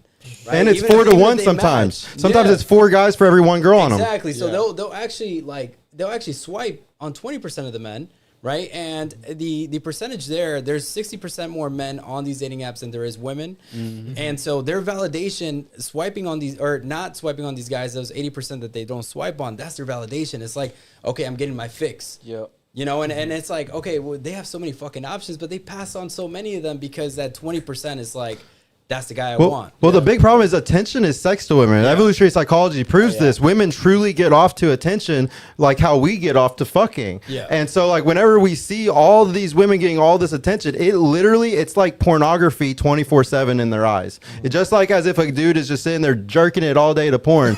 It is literally the same for these women getting all that. That's why a woman gives so many fucks about posting on Instagram or posting their bikini pics, because that validation, that like attention, it's literally so powerful to them. It just feels good. Yeah, it feels nothing to do. good. It has nothing to do about them hollering or trying to actually talk to that guy, but it just feels good to know all these people think you look good. You got the attention. It also means that she's holding the cards and she has higher value, because now she has a bigger pool to pick from. Because she has to be super hyper selective. We are different. We need to go after like as many chances as possible until something sticks. It tricks her into thinking her status is way higher than it is. This is why we see like fat black women that are like 35, but then they're still fucking 4 Tyrones and they're like, I'm a bad bitch. It's like, no, you're not. You're just getting in her own world. Yeah, in her own world, she is. So her status to herself, though, is her perceived status is up here, and then she thinks she's gonna get a husband that's at the same range of that. That's why you see these average-looking girls thinking that they're the shit, but it's not because they're the shit. It's because these guys that maybe look good want to have sex with them, and they don't want to marry you. They just want to have this is why I don't like guys that only offer short-term range strategies and not relationships, because they ruin the dating marketplace. If there's a guy that is a Chad that's 8, 9, or 10 and he's fucking all these girls that are 5s and 6s on a cold Tuesday, it's gonna fuck up everything. She don't even want to take these 5s and 6s think they're 10s now. Don't hate the player, bro. Well, it's just like what Dr. David Buss talks about though. Like the more men offer short-term mating strategies, the more it fucks up the entire dating marketplace. And I actually hate some of the things Dr. David Buss talks about, because it's very gynocentric. He comes from a university teacher, like he's in Austin, Texas, and a lot of stuff that sometimes I'm like, I don't like what you're saying, but some of it is true. It's hard to agree with. Yeah, everything you're saying sounds really valid. I just think that's the world. The genie's out of the bottle. Social media is not going away. There's so much content complaining about what social media is doing and not doing. What's the next step? Oh, well, let me say, it doesn't affect me. And the thing is, like, a lot of, like, when we talk about this stuff, sometimes it's like we're projecting that we hate these problems. None of it affects my life. I don't care. The thing is, it's like we're just talking about what men are going through. But no, if a man is truly on his shit, it doesn't affect any of your life. Like, it's not actually going to control anything if you actually are on your shit. They have to be aware of, like, what the discernment, what the landscape is, and knowing that your inner instincts as a human and as a man that you have through biology are not valid in that world anymore. So you do have to do some learning and some understanding of like, oh, I'm feeling this feeling to do this for this person, or like I'm desiring to do this and do that and feel that way, but it might not play out anymore because you're playing a different game that your biology was not designed to play in that game. Oh, absolutely. This is what like evolutionary psychology talks about all the time. Men are the true lovers. We are truly the true romanticizers. And there's tons of studies that prove this, like that prove that men truly want to be the lover boys or have that lifelong monogamy. But the thing is, women have something called, what was it called? The war bride hypothesis. So this was where like a tribe goes and tears down a village like Genghis Khan style type shit. And her husband just fucking gets slashed and killed right there in front of her. It was safer for her to go off with that warrior that just killed her man, and it was better for her to do that. So that's why women monkey branch. That's why they're able to move on quicker. They're more used to serial monogamy, because there's men were always in the risky industries too. Like they can have a job that they got their arm chopped off or they died from way more often than a woman was. We're the disposable sex, they are the vulnerable sex. So because of that, we're going to have a natural inclination where women are going to be able to move on easier. Men are super romanticized and want to stay with one person as much as possible, and guys got to break through that. Like you're saying, they have to break out of that shell and say, you know, sometimes, especially in today's world, I cannot attach to these women. It's about having, you know, avoidant attachment style too, and also, you know, anxious attachment style. I would say most men are anxious at first until they get hurt a lot or they go through some bullshit and they become avoidant. Women, I think, become avoidant after their first love. I think 100%. After the first love, they can become avoidant instantly. And then they could just start smashing if they wanted to. Yeah. I mean, some women are good though, and they come from good families and good tribes, and they're able to they might have 2 or 3 strong lovers that they truly devote themselves to, maybe even 4 or 5. You know, it just depends like what her attachment style is. So if you met a girl that had 100 bodies, it wouldn't matter to you. 100 bodies is a little extreme. No, I'm just saying, if she was being completely honest with you and she was like, look, I do have all my list. I've gone through over 70 guys. All right, I'm gonna be honest. I'm not that guy. So like the thing is like if I was Andrew Tate level, maybe I could be like, if I was 6'4" kickboxer, built as fuck, like in crazy amount of money and stuff, maybe that girl would fall in line for me because I'm that guy. But no, I'm not that guy yet. Let's be real. Like I'm realistic. I can maybe beat 20 other dudes. I'm pretty competitive motherfucker. All right, I can maybe beat 20, 30 guys. Like I'm 1 in 20 good, but 1 in 100 is kind of pushing it. What about you, Axel? Do you care too much about all that, or not a doctor? Yeah, not a healer, right? Not a healer. That's a good way to put it. Yeah. You can try. I think it's good for character development. You know, like I think it's a great thing to try for character development because you'll get fucking owned so hard, you'll learn something you'll never make a mistake on again. I promise that. Yes, sir. Yeah. I think it's good to date whores just so you fucking learn something from it. Damn straight. What are they going to teach you? What are they going to do? What they're going to teach you never to do that again. That's what they're going to fucking teach you. Discernment. You're going to learn what you would say. You're saying guys that eventually go and start dating strippers or OnlyFans models or girls, they are less masculine men. So no.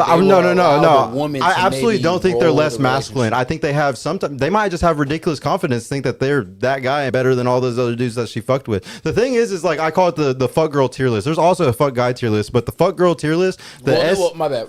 Sorry to cut you off. You would say fuck boy. That's what they would say. Yeah. The fuck boy tier list. But for the fuck girl tier list, the top of the S tier. If you've ever played video games, the S tier is like the most hardcore character in the game.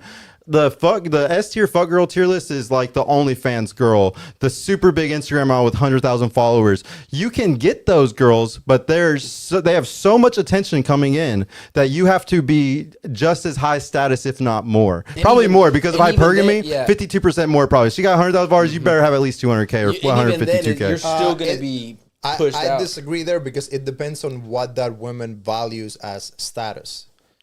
Well, it's just the attention. It's based on the way that the fuck girl tier list works. It's based about attention. So if she's getting tons of DMs, tons of likes, tons of comments, that attention is so high, you have to compete with that. But you don't compete with it with attention to yourself. You compete with it with whatever it is that gets her off. If you're so high value though, like say like she sees so many men respect you. Like say you got 200,000 followers, it's because you're selling a badass product that saves men's lives. A bunch of women DMing you wanting to fuck you because women want a guy that other women want to fuck, even though he doesn't take those options. And so that's why you have to be higher status than her, in my opinion, because of hypergamy. They naturally want a guy that's better than them. But the next tier down, A tier fuck girl, that'd be like a stripper. She has so much attention, so much money coming in, just off of simp men, off of men just wanting to give to her without getting anything in return. That's like the next tier. I would say like a B tier would be like even a bottle girl can be an A tier. Bottle girls, bartenders. Not, I wouldn't say servers. So I consider C tier fuck girls like girls that just get into serving industry as say Hooters, restaurants, anything like that. This girl might have came from Target, and then it's her first 3 months working at a place where she is making money off of her body in some way, shape, or form. Guys are tipping her just because she looks cute. Yeah, like a Vivo and she's shit, a C tier fuck girl. She hasn't truly got into the game yet. She hasn't truly it truly hasn't changed her life yet. I think those are the best girls, honestly. I like the girls that that are really pretty, very beautiful, and they're just now getting into becoming a fuck girl, but you save them before they fall too deep into it. You can find a girl, bro. I'm telling you, fresh out of Home Depot, fresh out of some stupid job like that. Just like how you want to find them fresh out of their first or second relationship that was serious, you can find a girl also that is not all the way past the fuck girl tier list where she's unsavable. Now, don't get me wrong. Any of the girls on fuck girl tier list, if you're higher status, you can get them. We've seen it time and time again. But also remember, your status doesn't mean a lot. We saw what happened to Tom Brady. He's the greatest football player of all time, and his wife still did him like she did. So it's not about just you having that status. It's also about you having like a internal confidence and also holding frame and being like, look, babe, you're gonna do this and you're gonna respect me. And let me ask y'all that question. Really, it would be all three of y'all. Why do you think that she ended up wanting, it didn't work between them? He had no frame. He had absolutely no frame. He was like a beta dude. He was, the way his mentality was, the way he held himself, he was just a beta. The way he held himself behind closed doors. Take the field. He has crazy confidence. The TV is what. Well, no. Even in front of the TV, you can see everything that I'm talking about. I'm saying behind closed doors is what I'm talking about. Take the TV shit away. Everything behind what we can't see is what you're saying is why they didn't work out. He just fell to gynocentrism. Tom Brady was a highly skilled man. He had high stats because of his immense skill. But you can have immense skill and be high status as fuck. Other women want to fuck you, all that stuff. But if you have no frame, I'm not talking about game. I'm not talking about his ability to like get her to keep loving him. So, but frame to where you're like, babe, no, you're not going to go out. You're not going to go have like that gym trainer. She ended up cheating with a gym trainer. You know, I'm going to get you a female gym trainer. She's the type of woman that would be like, why, babe? Why can't I have a male gym trainer? Like, you're being insecure. He's the type of guy that would be like, oh, yeah, you're right. I am just being insecure. That's gynocentrism taking over. Whereas a man that has strong frame, strong confidence would be like, no, I said this. You either respect it or you go. And she would be like, okay, he's that man. I'm not fucking around with him. It'd be that simple, because if he would have told her that, she probably would have been like, what else is he? Why would I not? Either I'm gonna listen and get Tom Brady, or I'm gonna go be the breadwinner of any other relationship. I mean, think about it. The guy she's with now, didn't she end up getting pregnant by him too? I don't know. That's what I heard. So she ended up having that. She's gonna end up having that guy's baby, and she basically downgraded. You go from the greatest of all time in football history, probably quarterbacks, to just another. Trainer. But that guy gave her a certain vibe and a certain feeling that she hadn't had for that certain moment. No. It's not just for that moment, because she stayed with him. And the thing is, unchecked hypergamy is a thing. So if you don't like, we always like to think, oh, I can just give the girl all the freedom and it's gonna be fine. No, they want to be controlled. Like a woman who really desires you and respects you and really respects your word and what you believe, she is okay with any. You can be like, I want you to do this, I want you to do this, I want you to do this. If she really fucks with you, she'll do all of it. And even if she's not okay with it, you still have to like. You have to have such strong confidence to be like, all right, well then leave. I'm not going to be with you then. I will go be with another girl that will follow these rules. The thing is, it's all about boundaries, and you don't ever hold a girl in those boundaries and say you need to do this or force them to do it. No, it's very simple. It's like, here's my boundaries. Do you want to do it? If not, bye. That's fine. Go ahead, baby girl. Like, there's a guy out there for you. Hey, and that's why you'll see girls. Well, you'll be like, she'll say, hey, can you do this or whatever? And you're like, nah, I'm not gonna do that. She'll be like, all right, it's cool. Somebody else will do it. And you're like, you're right. Go have that other guy do it. That's a sip, and let him pay for this. And that girl probably has a 30 body count, and she probably like has experienced so many other men. That's why she thinks she can do that. And it's like, okay, then go do that. Go ahead, because what's so funny is that girl probably lied to you and said her body count was 6. Because girls say one thing and they do something else all the damn time. I don't believe what women say. I look at what they do. Yeah. That's hard to go back. Real quick, hey Raj, can you just scroll up a little bit? We didn't miss a lot of these comments. We were way too into this conversation. I was literally trying to. We can go from Ishmael's and go down.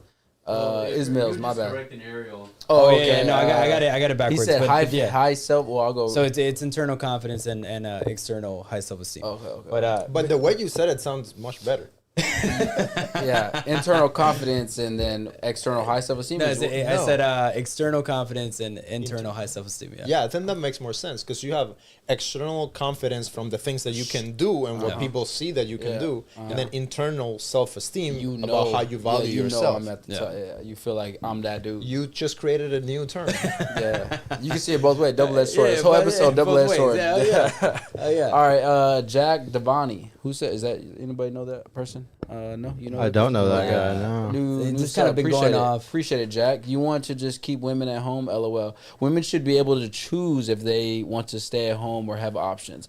I would say it's a good idea. Like if your man can afford for you to stay at home, then if you want to stay home, you stay at home. If not, even if your man can afford it and you still want to work, then that's okay too. Obviously, I don't want you working depending on the job. I don't want you working full blown. You're CEO. Maybe especially with kids and shit. Admin assistant to the CEO. Admin assistant. And usually, I feel like a lot of the time, even like I guess Hermosi would be a good example. Maybe not a good example, but kind of like that where he's at the top, and if she could just be his assistant for everything he's doing, that would be perfect like combo. Oh no, she's such she's such like next level where she's they're a beast. Like they're together, like we're almost not. They're not competing, but they're literally neck and neck with. They're the same. And that's why it works out because they're both like, hey, I understand you, you understand me. Yeah, and they're complementary because they have different skills. Yeah, exactly. No, that's why I say it would be, but it really wouldn't be because they're on a different level than everybody else would be.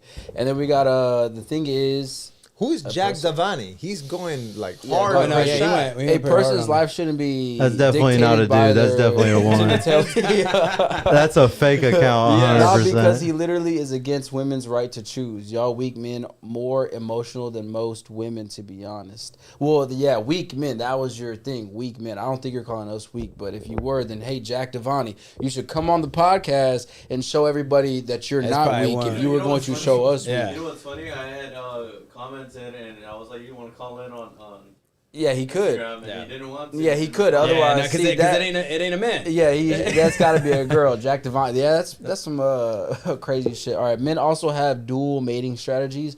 Imagine thinking all women are the same. That's a lot of women. But we never said that. We actually said. The comments and it's hate the perspective. It's how they say something. Again, we kind of talked about it in the last one, but look, equality and all this and that, right? Like, I feel like that term has been taken in different perspectives, and I feel that both genders are equally as important, right? Yeah. And so I mentioned it last podcast that there's certain things that men, that women can do that men can't, and then there's things that men can do that women can't, right? So we can't have babies, right? We understand that. In a combative world, women are not going to step into war like the way we hell would, no, right? they don't, bro. They don't even allow women in the war 100%. zone. They'll let them be in the army and military, whatever. They will not let them go to the war zone. You hardly ever see any women on the first lines. You will probably never see women on the first line until we start seeing that. Then we can start maybe saying it's a little equal. But you just won't see it. I had my ex-girlfriend. She went to the army. She was like, they wouldn't put me on the first lines. They wouldn't even allow me to do this or allow me to do that. I had to do other certain jobs because they didn't want to see women go into certain parts of the field and etc. That's just how they do things in the military, army, whatever it is, Air Force, all of it. And there's nothing wrong with that. No, there's nothing wrong with. I mean, you are. If we're speaking logically, if we're in war, wouldn't you rather see one of your guys get blown up than a girl just getting blown to pieces? If we're thinking logically, you would rather see the guy get blown up than the girl because why? We're trying to protect the woman. You would put yourself in harm's way more than to see her get blown up or killed or whatever the case is. You'll put yourself in front of the bullet before the woman because that's just how naturally we are going to protect the women. So we're going to not even allow them to get to the front lines. That's just how it is. So obviously we're not equal in that term. And like what I tell women all the time, we're not equal already because y'all can have kids and we can't, like you alluded to. Yeah, but that's the first rule alone. Right. When you mentioned that we're not equal, like they automatically think that negative connotation, equality and all that, right? Like, you're more. No, both roles are equally as important. Yes. Right. Like we value women more than anything else. Right. And so I mean, our mothers, we Yep. value our mothers, right? Because Grandmothers. Exactly, Our right? I mean, sisters. we came out of them, dude. Like, we have to. And so, anyway, I feel like that term, whenever you say equality, we're not equal, like, people just take it in the wrong way. But we're not saying that we're not, you know, we discredit women's gender role of being women. No, it's equally important, right? So, you know, again, that's modern day society basically painting that picture of saying, you know, that's it. That's where we're moving in, but Yeah. it's not, dude. It really isn't. Hey, Eric said, if you can't get women when you're broke, getting money will only make you a target to get finessed, which is completely true. Yeah. And that's why there's a lot of simps that just, they don't want to put the work in on the back end, which is go to the gym, you know, get better looking, talk better. They just want to take the easy way out and go find a stripper and just give her some money, or OnlyFans girl, give her money and get the validation through their attention and whatever. But even though they're paying for it at the same time. Real quick, Jack Devani says, listening to these men talk about the true masculinity is like listening to John Wayne talk about being a true cowboy. Again, the way that last comment sounds like it's a girl. Yeah. It sounds like it's a female. It's a girl because it's saying you're a weak man and stop saying women are this and a person. Yeah, shouldn't it be. sounds it's like it's a woman. Jack Devani could be. Well, going back to that Eric comment, the only thing that I would disagree with there is if you have a standard as a man of the type of women that you would be with, you also have to accept that women will have standards with the type of men that they will be with. So I think when it gets into the whole money situation, I understand that everyone is trying to like protect that no one is getting finesse. But there is a distinction between a woman not wanting to be with you if you are 35 and you don't have your life together, and she has to make a decision. What man is she going to submit to? Money has to play a role into that, and you cannot be like all mad at this girl because between two men, this one has his life together. He did a lot more work or whatever, and there are always circumstances that people could go through shit and like all of that.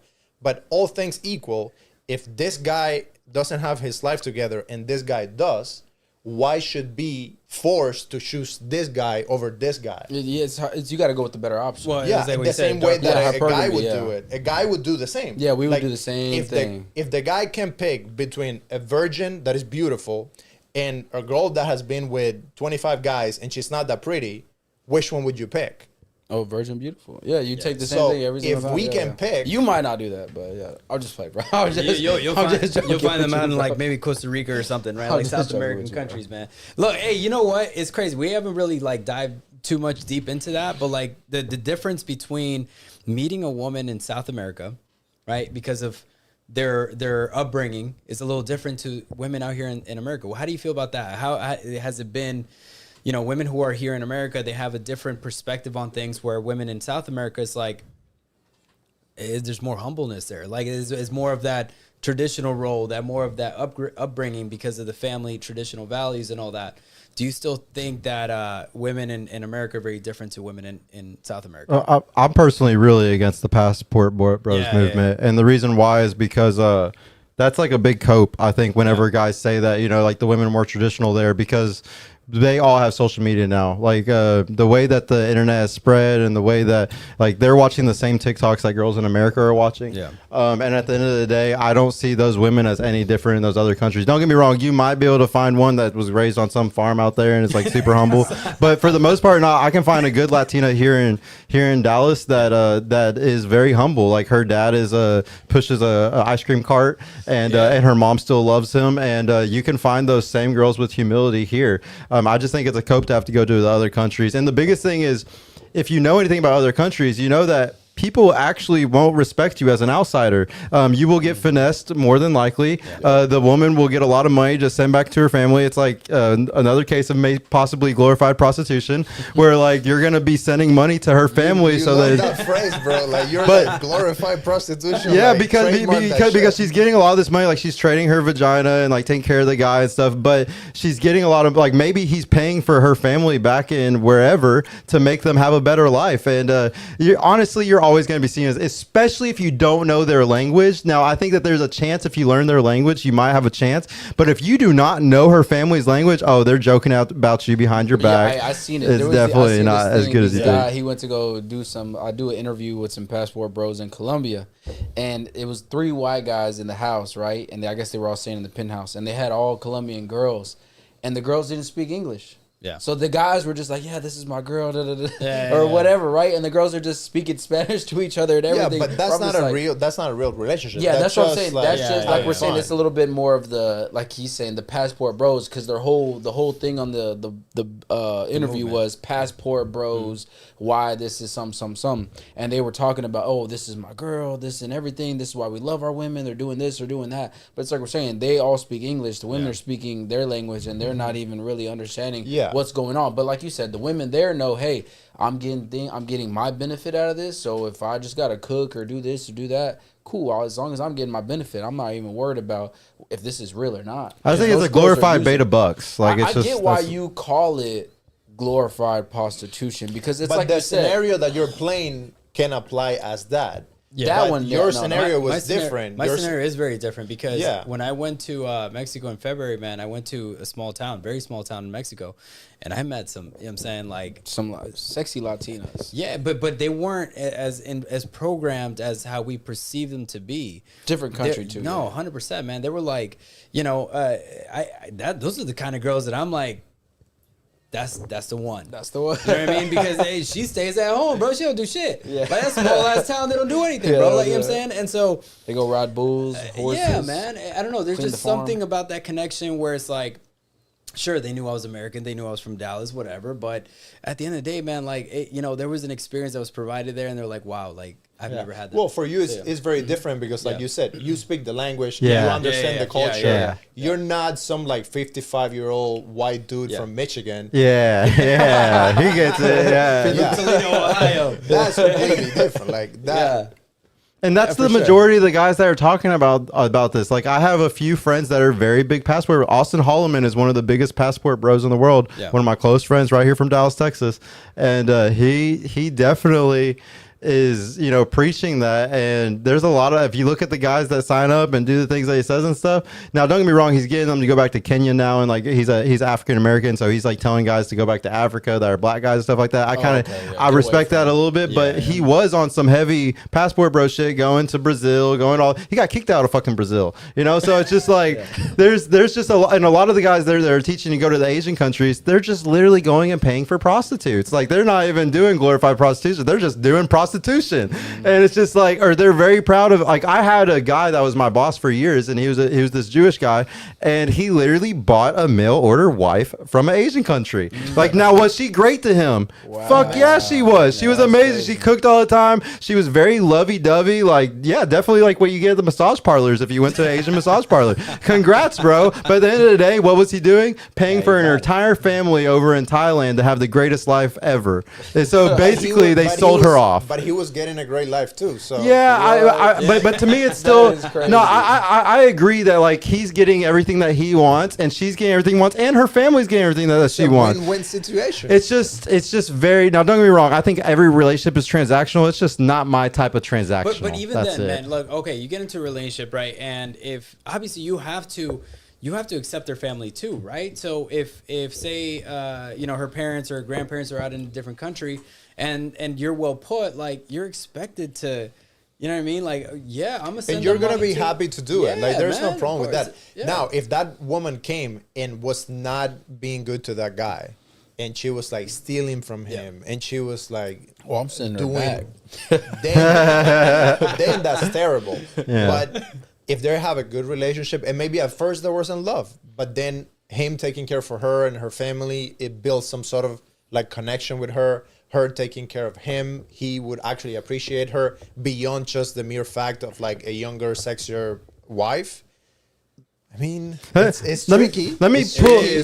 Let me pull in the history of why I'm so, like, against personally, like, paying in any way for a woman, because so historically, But when you say paying for a woman, no one is against you. I'm about to explain it though, very, very detailed. Okay, so, like, is Islamic culture, Muslims, they're very well known for paying the 100 cows for the woman. Like basically the dowry is for the man to pay for the woman. And if you look at Christian American culture before 1850s, especially Christian culture in Europe and stuff like that, women, you can Google dowry. You can ask ChatGPT, what is the history on dowry? Women used to pay men dowry because it was well known that the woman was the burden on the relationship. I can see that, So the families, the father would save up. This is why if you look at marriages, who's supposed to pay for the wedding? It's the father. no, it's the bride's father. Yeah, Yes, the the father. bride's father. It's because we're still trying to hold on to that androcentric point of view, which nobody does anymore. It's always even probably now.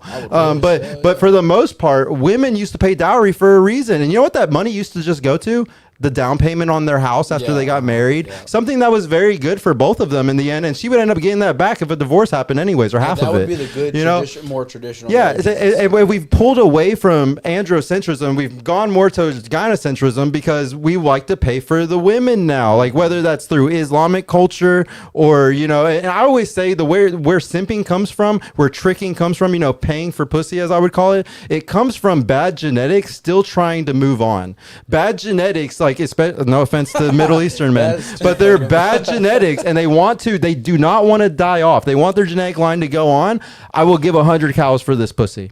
And it's just, to me, it is ridiculous because those, y'all want to know why we have so much problems today. It's because I'm personally a misanthrope. I don't think all people are good people. I think only the best are good people. I I like survival of the fittest. I like the way nature did things. And I don't like that we have such a high population right now. We're going to have population collapse soon. You know why? Because there's so much bad genetics that have been made and that have reproduced over the last 100, 200 years.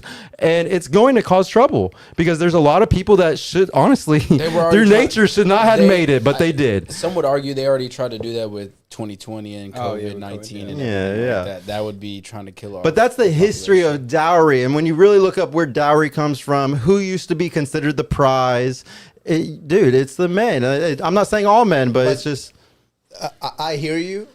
Just because that was the history of something, it doesn't mean that if I go on a date or I pay for something for my wife, it's like I'm paying for pussy. That's the part that I see. So if you're paying for your wife, or you're like, I don't consider it simping when it's a reciprocal relationship. And you'll hear tons of gurus talk about this. Like, it's never simping whenever somebody is reciprocal to you. Like if you're paying or taking care of a woman immensely and she immensely takes care of you, that's not simping. That's not tricking, bro. Like, y'all got a perfect even relationship. But we got to look at all the guys that are in really unequal relationships, where they have a woman that's not providing value to them, not giving them kids, not doing anything well for them, and he's doing so much for her, and that's the problem. It's only that. Okay. I have a question.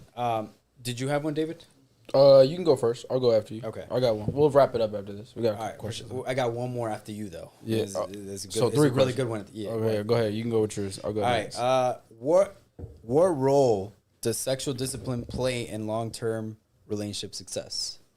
Define sexual discipline. Sexual discipline in the sense of like Not going out with girls, having other out to, women and stuff. Yeah, just kind of get your own instant gratification. Not going to a hooker while you have a wife. Exactly, okay. things like that. Maybe not even pleasing yourself. Now, there's a lot of different ways. Yeah, not masturbating. Yeah, that's a good one too. Exactly. I thought what is it? Semen retention was actually good. Yeah, no, 100%. But if you're a fighter, if you're a boxer.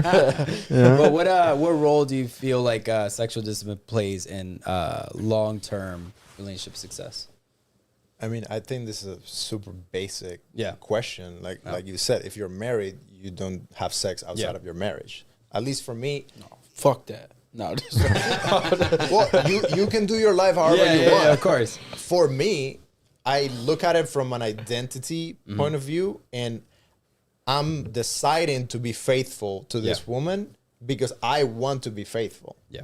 And if I'm deciding just because I want to live that way, then I'm going to do it. It's not based on like what she wants or what she's doing. Yeah. That's the way that I was raised and the way that I have lived my life, because I get pride of my own decision that I said I was going to do something and I did it.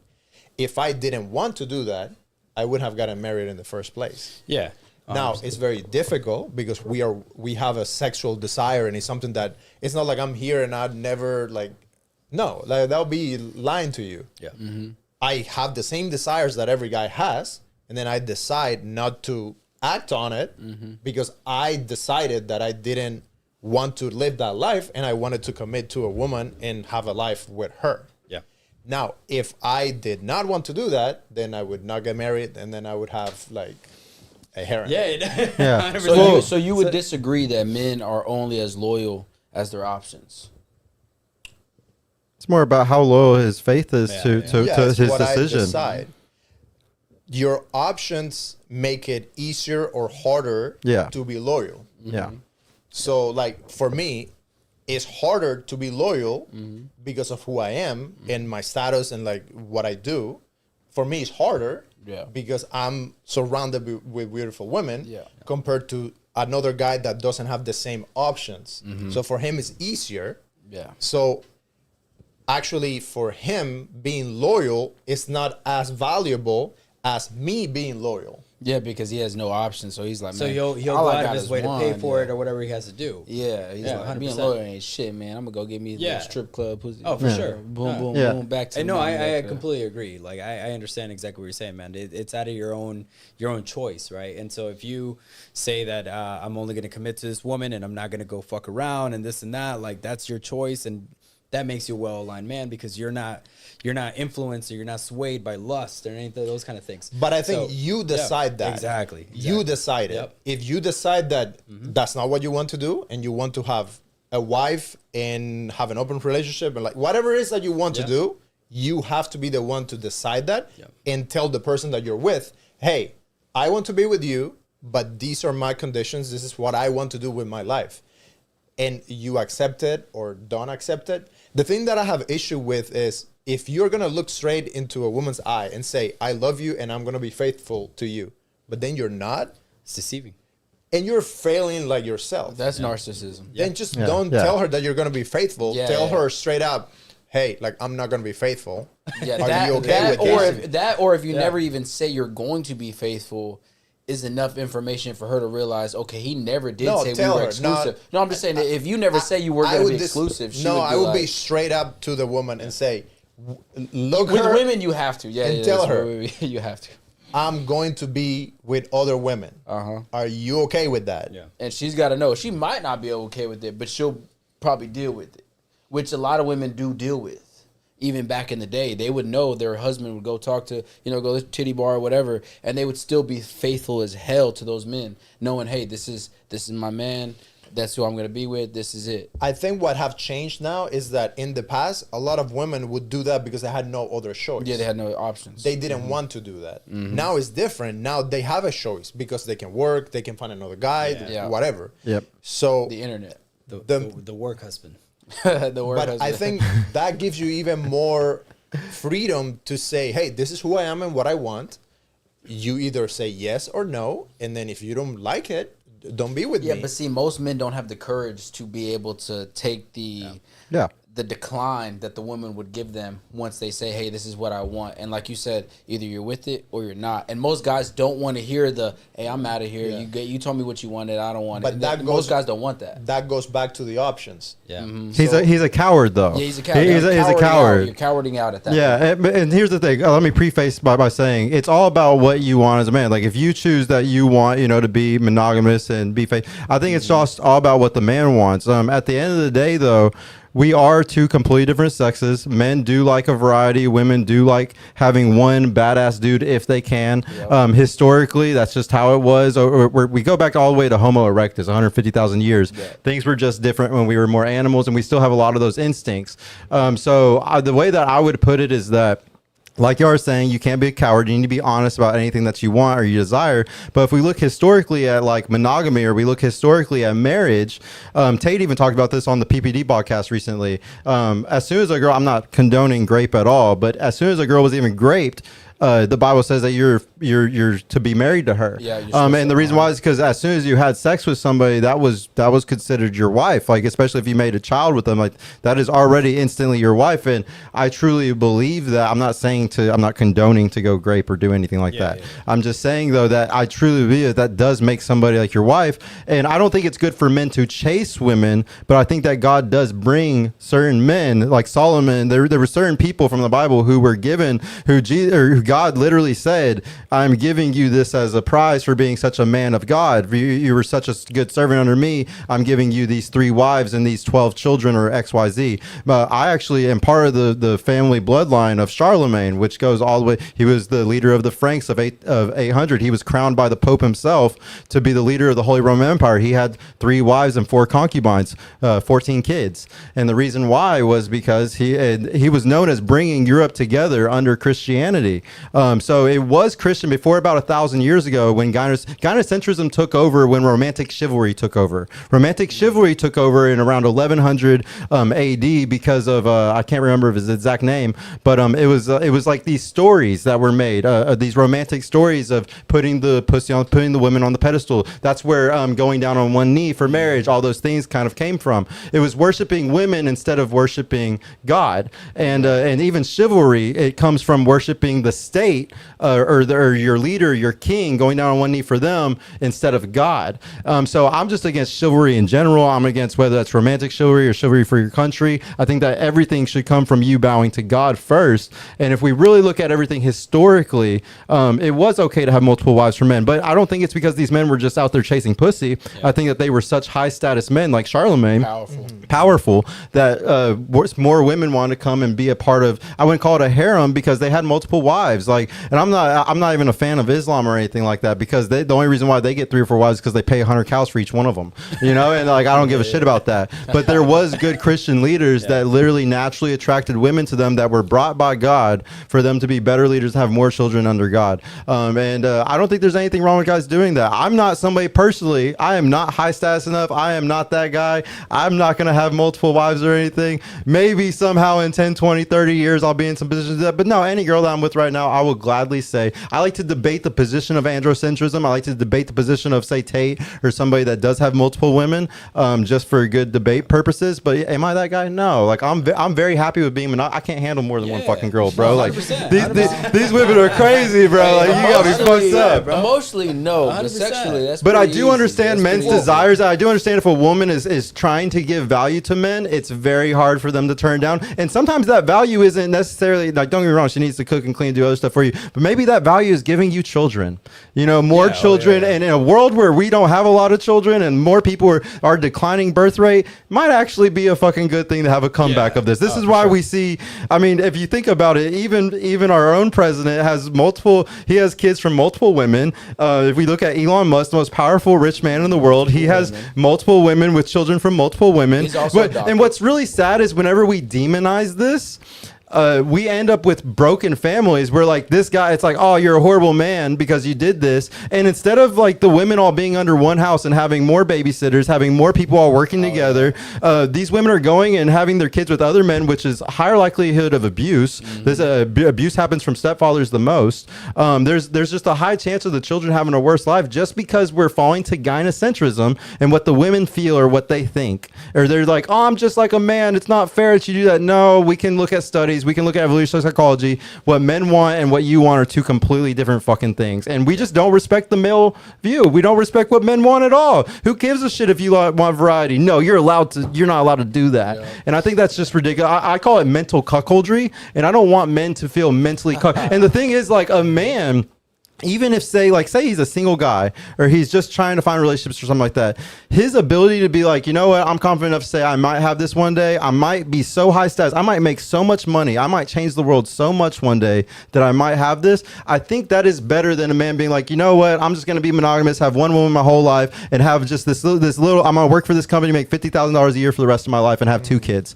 No, I think that's mental cuckoldry. I think that's holding yourself back from your potential. I'm not saying every man is going to be an exceptional man, but we can create more exceptional men by not using gynocentrism to trap them and make them think that they can't do that, because they can. But that goes back to just feminism.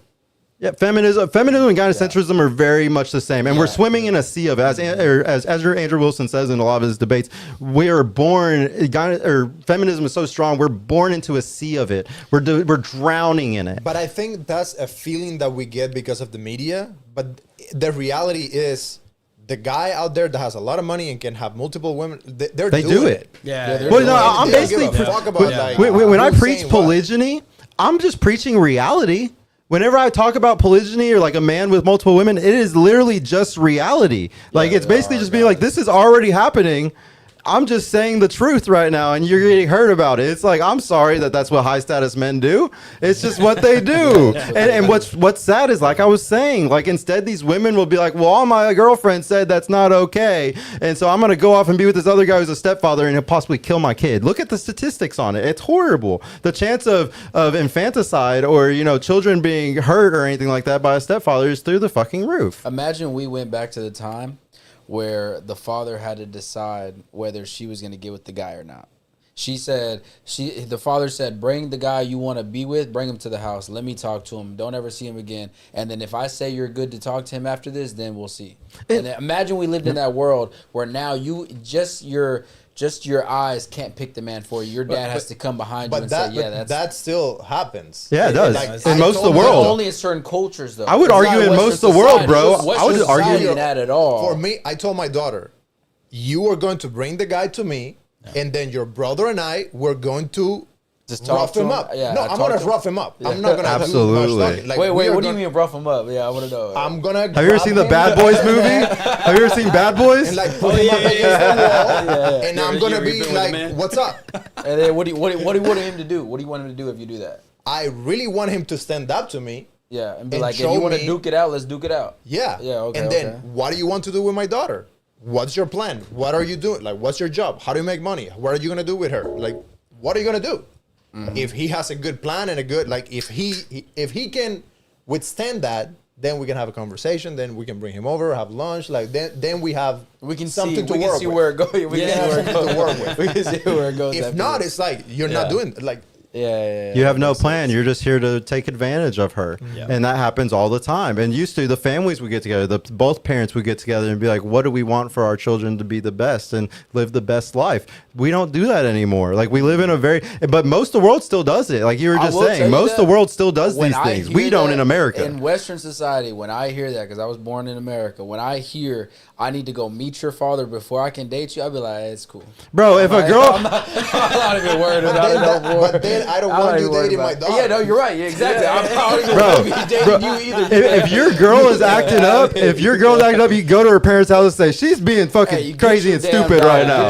I truly believe it. Sign up for this shit. Yeah, no, I still believe in bringing the parents. The thing is, we don't like social control. Like in today's society, women we're so atomized, we like to hide everything. No, the thing that held us together was the social cohesion and the community and the family being like, y'all are acting out. Get it fucking together. But to an extent, that's a little bit of you going into their desires of what they want their daughter's relationship to be like, and it really can't be that way. It needs to be like whatever me and you talk about on our own is how we want our relationship to be. Not your family. But that makes no sense because you don't know nothing about life. Exactly. Yeah, the parents have been through it. Yeah, with the daughter. And there's a reason why relationships back then, right, going into that way or that style of mating was, you still have those relationships where they've been 35, 40, 50 years and they're still going on, right? Where now, like, we're only lasting fucking 3-5 years. You know what I'm saying? Because we make decisions based off of what we know,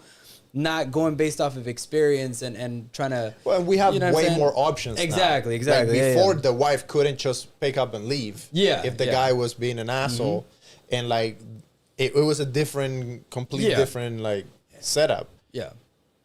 It would be funny to see you come up to try dating. I say to the terms of, like, I just don't want to hear what her parents want for her because that might not be where I'm trying to head. If her dad is a great man, yes, you are either gonna measure up to her dad or you her are dad's out. standards. Your dad's standards. But see, that's now I'm conforming to what your standards of life are. Of men, because the dad is not gonna judge you on like your freaking plan for your relationship. It's like he's gonna size you up.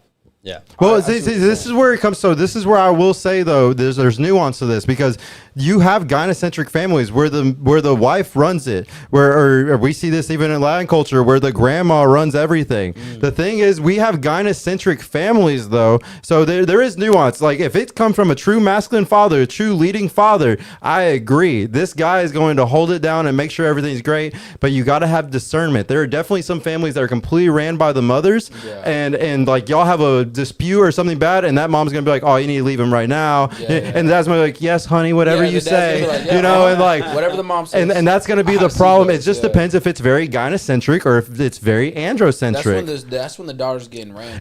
But even spoiling, spoiling is a horrible thing because like the reason why like you don't spoil your child, and the Bible talks about, there's so many talks about this, you don't spoil your daughter, is because when you spoil them, it makes it to where no guy is gonna be able to match that energy.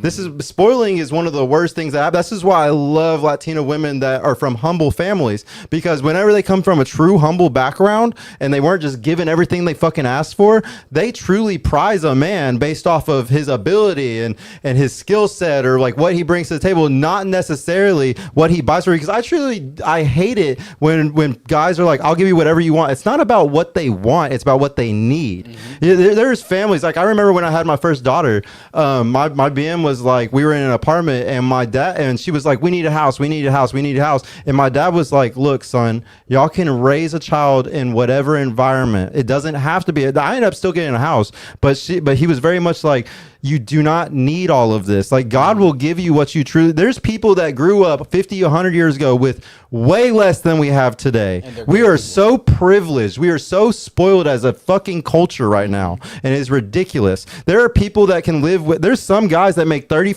$40,000 a year and feeding their family fucking fine because they cook at home. They have humble lives. They don't go buy a bunch of bullshit. And I guarantee you they're mentally healthier than these families that make $80,000 a year and give the kids everything they fucking want. A good example would just be living in Texas and then living in New York. Yeah. You pay way high for rent and you have little space. You come to Texas, way less rent and so much space. But there's nothing more than gives me a bigger hard on is mortgages. Yeah, you know what I'm saying? Anyway, but that's actually a good thing. You see, it's funny because like I'll be in situations where she'll be like, "You're not supposed to tell me no." I'm like, "No, I'm telling you no because you don't need that." "Oh no, but I want it." You don't need it though, so I'm not going to say yes to that. If I say yes to everything that you want, you're just gonna push me over. Oh no, yeah, no, I wouldn't. No, Well, like stop it. You would say that, but I know how psychology works with you women, so I'm still gonna say no. No matter what you tell me, my answer is still no. You're not gonna get it. You decide when you want to spoil her or not. Yeah, you and decide. I think when you were saying that you shouldn't spoil daughters, I agree.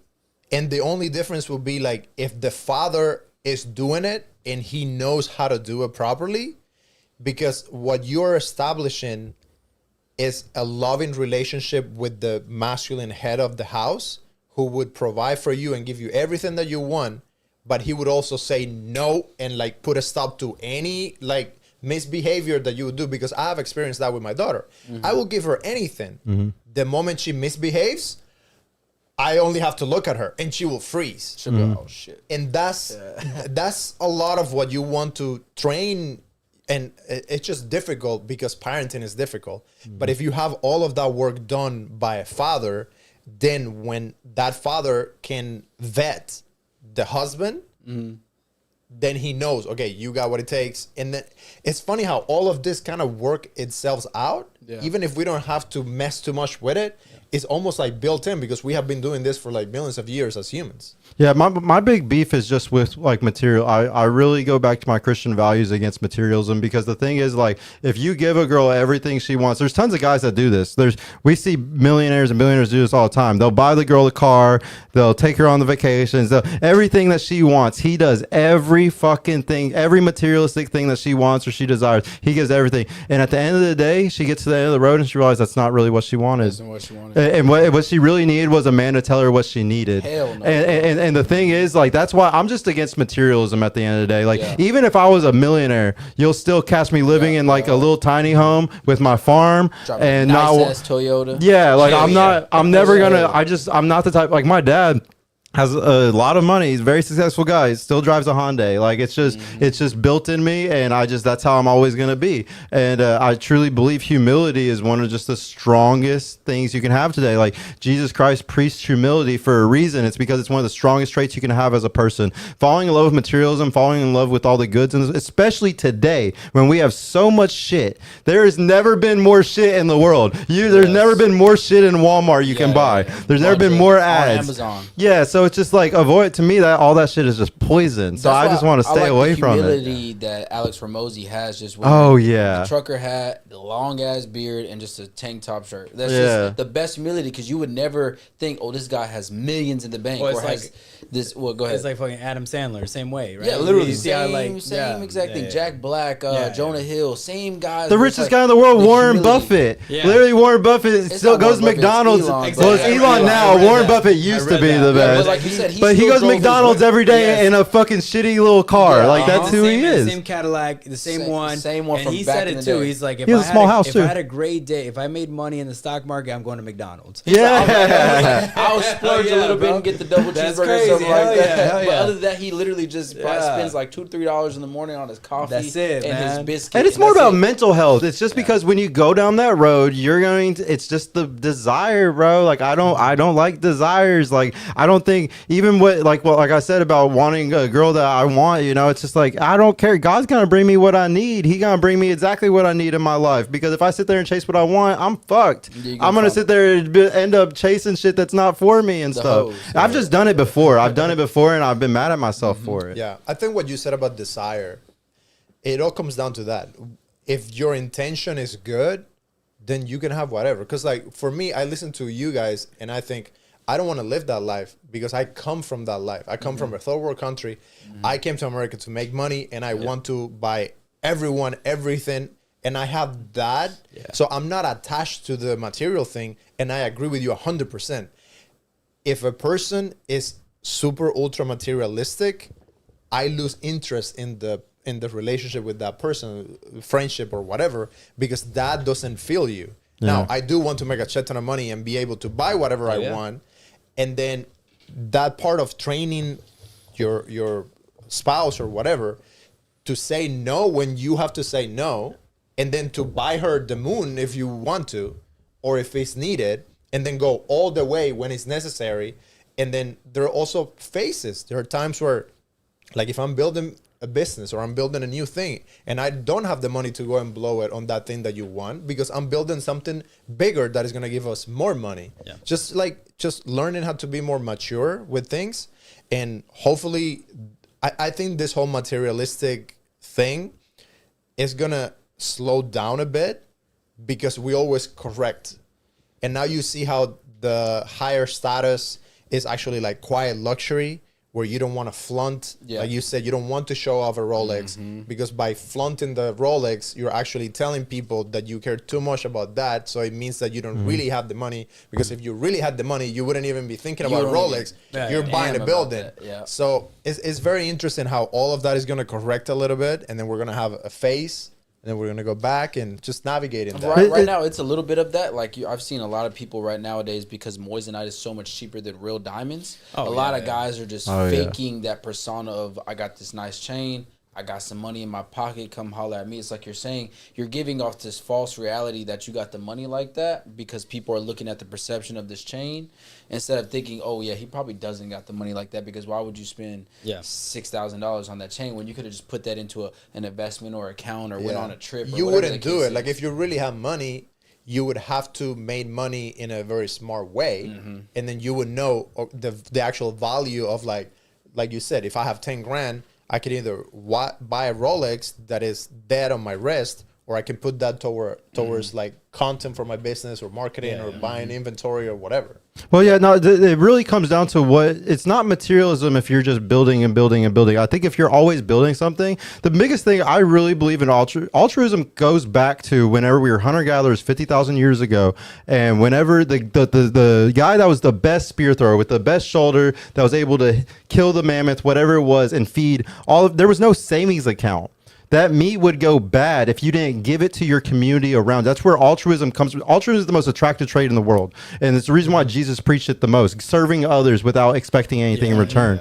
And so I just believe in just doing that as much as possible. Whether that's creating 10 businesses, I think God is going to give you the power to be able to do those things, to be able to truly give. So, because it's not about, whenever you create a business, you're not just feeding yourself and your family, you're feeding like 10 other families. You're truly taking care of all these other people that you're hiring on. So I think that the whole point of making money, it's almost philanthropy in a way. It's called competitive altruism. And so that's philanthropy. Also, once you have a lot, like Bill Gates, anybody, they're the biggest philanthropists in the world. They're going and trying to clean water in Africa. They're trying to get water to places where they don't have clean water. Like, you're trying to uplift others at all times. And I think if you're always doing that with your money, oh, you're the greatest man. Like, how can you not feel so happy and proud of what you built and what you did? It's impossible not to be. Not only that, but when you do have it, the first people, you know who the first people you should take care of? Your family. Your parents. Your bro, mother, that's your honestly, dad, I think 100%. everybody's first That's the ultimate thought goal. is like 100%. my parents first, after that, brother, sister. Even if you have a everybody partner, else even after if you have a partner, you have a woman, all this, first parents person, first, your mother, yeah. your Parents dad. first. That's It's it. always You know what I'm parents saying? first, and then the 100%, girl, everybody else First comes people you after. take And care I of. think very few people even first successfully get to the parent part. You know, it's very hard. Like, making it as an entrepreneur or whatever it is, man, most people barely make it to the parent part. Yeah. And that's the hard part about entrepreneurship. People don't think they see, all they see is the glory side of entrepreneurship. They don't see, like you said before, at the early part of your 20s, you're literally trying so many different things to find out which one do I actually like and actually is going to stick, where I actually feel passionate about this. Well, and even like, I mean, even now for me, complete different. Like, my income has 10x from when I was in my 20s to now, but it's still a fight. Like, every day you wake up, you don't know what you're gonna find, and it's very, very difficult. Yeah, it's way easier to just have a job and just like play it safe.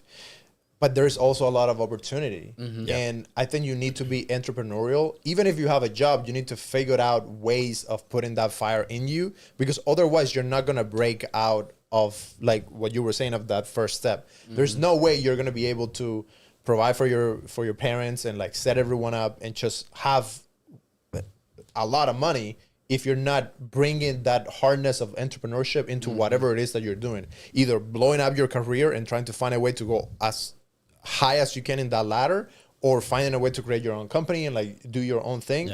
That's one of the most beautiful things about America, that in my country we lost that because it was just so difficult. The whole system is set up to just fuck you because the government owns everything. And here we have the ability, and like people don't understand how beautiful it is that we can create a freaking company. Like you said, we can feed people. Like, we have to stop demonizing making money. And all people that talk about, oh, it's toxic, flaunting all the money and doing all this. Yeah, it's not the nicest thing, but I'd rather be toxic and have money than be broke and be all nice and vanilla to everybody. You sound like Ayn Rand from right now, you know, preaching objectivism. Ayn Rand, because she came from communist Russia, and when she came from there, she created objectivism, which was teaching, you know, like why it's good to be selfish in a way, and why it's good to create business. If you've ever read Atlas Shrugged, it's a very popular book by her, and she left communist Russia, you know, in early 1900s or late 1800s, and it's probably, so as somebody that came from Cuba, you should read it, because you'd probably be like, this is fucking incredible. This is what I've always believed and thought, and it's the greatest book I've ever read, hands down, given to me from a big, very successful guy. But I wanted to say, you know, like what's really crazy whenever it comes to capitalism and all this hate for it, it mostly goes back to people who are kind of communists. Like they want everything given to them. They don't want to work for anything. They don't want to actually get out there. Like, you have an amazing opportunity. And what's crazy is we're all slaves because of this mindset. We're all slaves to the taxes. We're all slaves to wage. We're all wage slaves. It's like my boss runs my life. Like, I sold drugs for most of my life. And because of that, I had a freedom of my time that I will do anything to get fucking back again. It was the greatest thing I ever had in my life. I realized how amazing it was to have my time to spend time with my daughter like I was able to do. And all I care about is having that again. All I care about is and that's what it's really about, is financial freedom, have your time back. Like, like who gives a fuck about working 12 hours a day? Get to the point where you have systems built and you're still providing for other people, but you're working 3 or 4 hours a day and you get to spend time with your kids, truly raising them instead of society raising them, which is what's happening for most people today. You get to actually raise your kids. You get to spend time. We all know time is way more valuable resource than money ever will be. Yeah. So it's like, buy your fucking time back. That's why I teach what I teach, because Grant I Marcel, want go. these guys to own their own businesses and buy their time back so they can become truly free. I'm fucking Harriet Tubman in this bitch building the Underground Railroad. That's Let's Dan get the Marcel. fuck out of this Dan slavery, Marcel. bro. Dan has his book said, "Buy back your time," and that's Well, that's the literally thing, all right? that is. A lot of people say, okay, I agree, right? Buy your time back, but How but, the but fuck how do I you do it? Yes, okay, so not only that, okay, but Yeah, Personal let's get into that. brands, personal brands, baby. That's how you do it. Because Let's everyone get into will that. say, okay, time. Okay, great. Time is the most valuable thing. Okay, but you can define time in different ways. Attention is most important, because how are you, where's your attention going towards that time? Yeah, on because that are we time. going to be Social sitting here on this media? fucking couch fucking scrolling and shit, or are you going to actually take that attention to put it towards something that's If you going to got build you time, something? don't be wasting the time. Exactly. And so a lot of people will say, okay, there's 3 different tiers, right? And there's something that I learned last year, which, you know, kind of shifted my mindset on things, right? Which are the 3 different tiers of how to make money. You got the bottom tier, which is general labor, right? Those 8 hours that you're putting in, all that stuff, right? General labor. And then you have the middle tier, which I would consider myself to be in there. And I'm starting to break into that top tier, which is the middle tier is your skill set. That's how you make money, is your skill set, which could be sales, which could be marketing, marketing, all that good stuff, right? Then the top tier, and where millionaires come from, is leveraging their resources. Yep. Right. And so, you know, if you don't have the funds, but you've created great relationships to have enough trust in someone, you have the credibility, you Passive have income. all that, man. You know what I'm saying? So those are the 3 different tiers that can set you up in the right place. So you can define yourself and where you're going to be and where you want to be. So that's where the attention and the time comes in. How are you going to apply that, right? What you said, you have to have that fucking fire to like put it out there, right? If you know who you are, you're already that guy.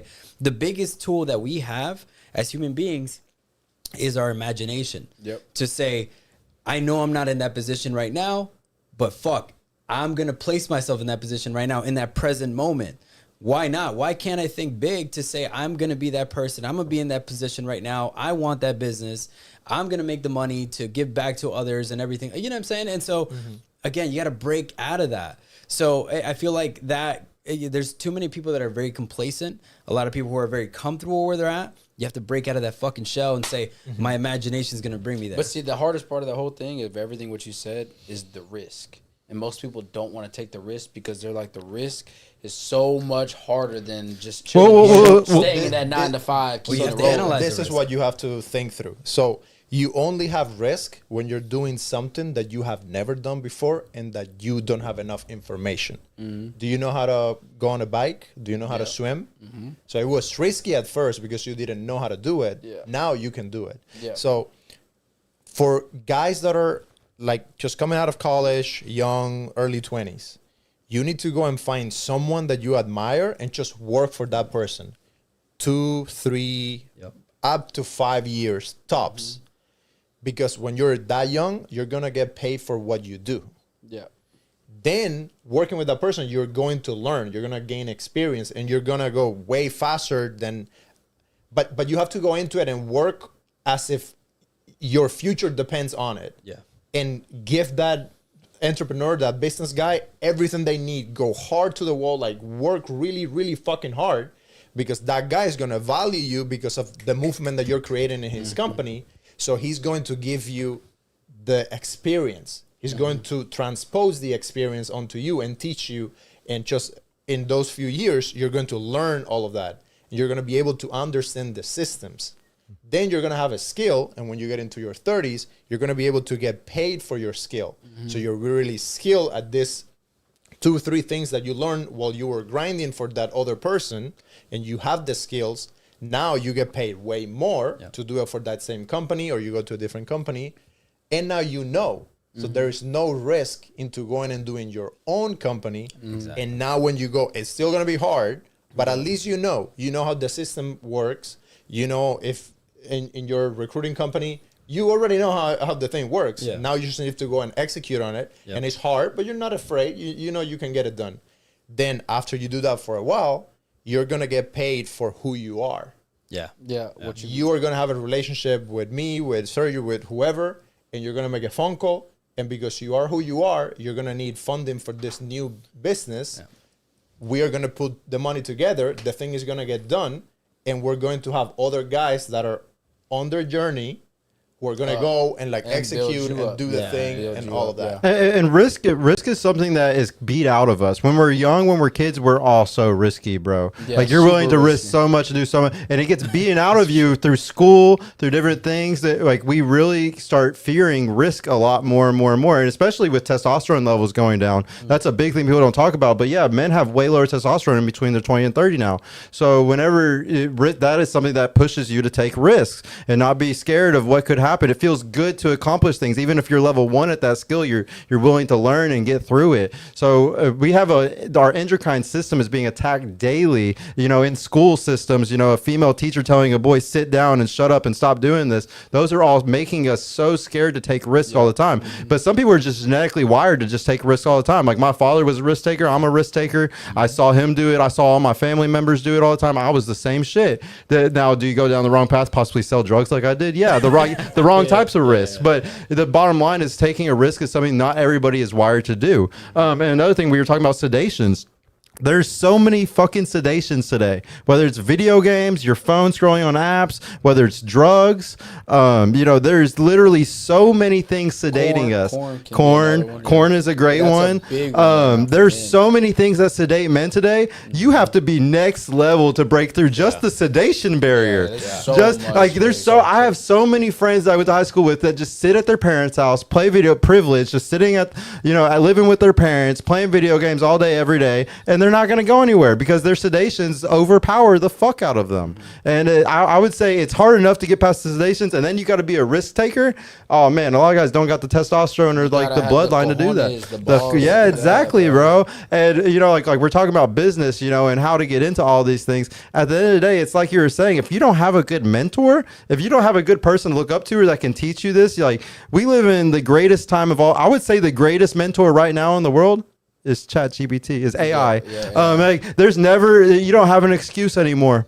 I don't have an excuse why I can't build a website. I have an AI that can tell me exactly how to fucking do it the best way possible. All you have to do is tell AI to create you a website. And we're getting to, I'm working right now for an AI game building company, and I'm their marketing director. And once we get that going, literally somebody will be able to build a video game through a prompt on a web browser, and not even plugging into the code yet. It's just on the web browser, and then you can put it into the code, and then also make it into the game on Steam. We're getting to a point right now where creators, risk takers, people who are willing to just try, are going to run laps on people that are sedated. So you need to make sure to make moves that make you not sedated. And we were also talking about, what is the best move? It's just personal branding. Personal branding is a business today. I do marketing for HVAC companies, plumbing companies, every type of company you can imagine right now.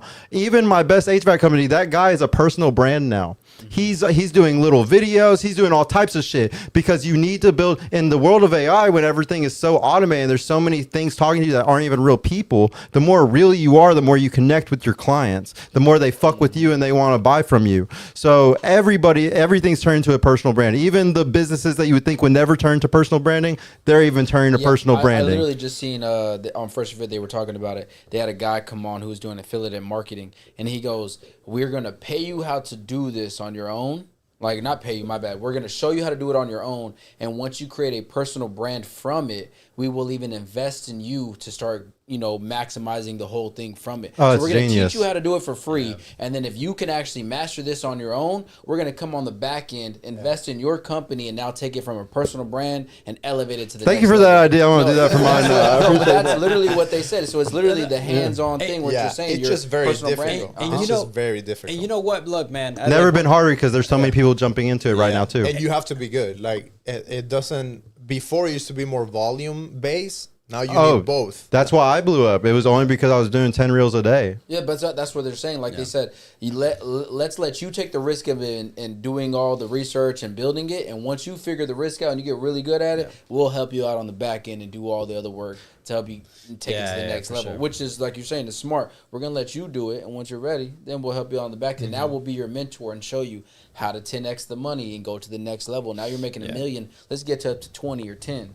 or whatever the case. Oh, I is. built my entire thing based around affiliate marketing. Even my clients that I help with their personal brands, I'm doing their newsletters, I'm doing their websites, and at the very bottom, it's powered by status I was about to hackers. say, On guess the bottom what? of their newsletter, AI. powered by status It's all hackers. AI Yeah. shit, probably. AI's No, handling all 100%. that. Real quick. Go No, go ahead. No, go ahead. No, because I was just gonna read these questions Oh, and wrap it up. okay. But Yeah, see no. what you gotta say. So okay. Look, I know we're talking about like elevating people and elevating ourselves, right? But look, we also have to understand and we have to accept that where there's good, there's bad, right? And I'm not even saying that it's a bad thing, but of course, we're trying to motivate, we're trying to push people, but we still need people to be doing the things that we don't want to do. Yeah. You know what I mean? Like people we got to walk into that McDonald's or that Chipotle and someone's got to fill that bowl. Somebody, Which but is crazy, right? Usually, But a lot of the time, Not for long, buddy. Hey, a lot of the time, usually though, a lot of the time, Oh it yeah, is- robots. Yeah, true that. It's Very those true. beginner people No, 100%. in high school Who are- barely who are figuring yeah, it out yeah. that are doing those jobs. 100%. But look, let me tell you something because a lot of I disagree with that just a little bit because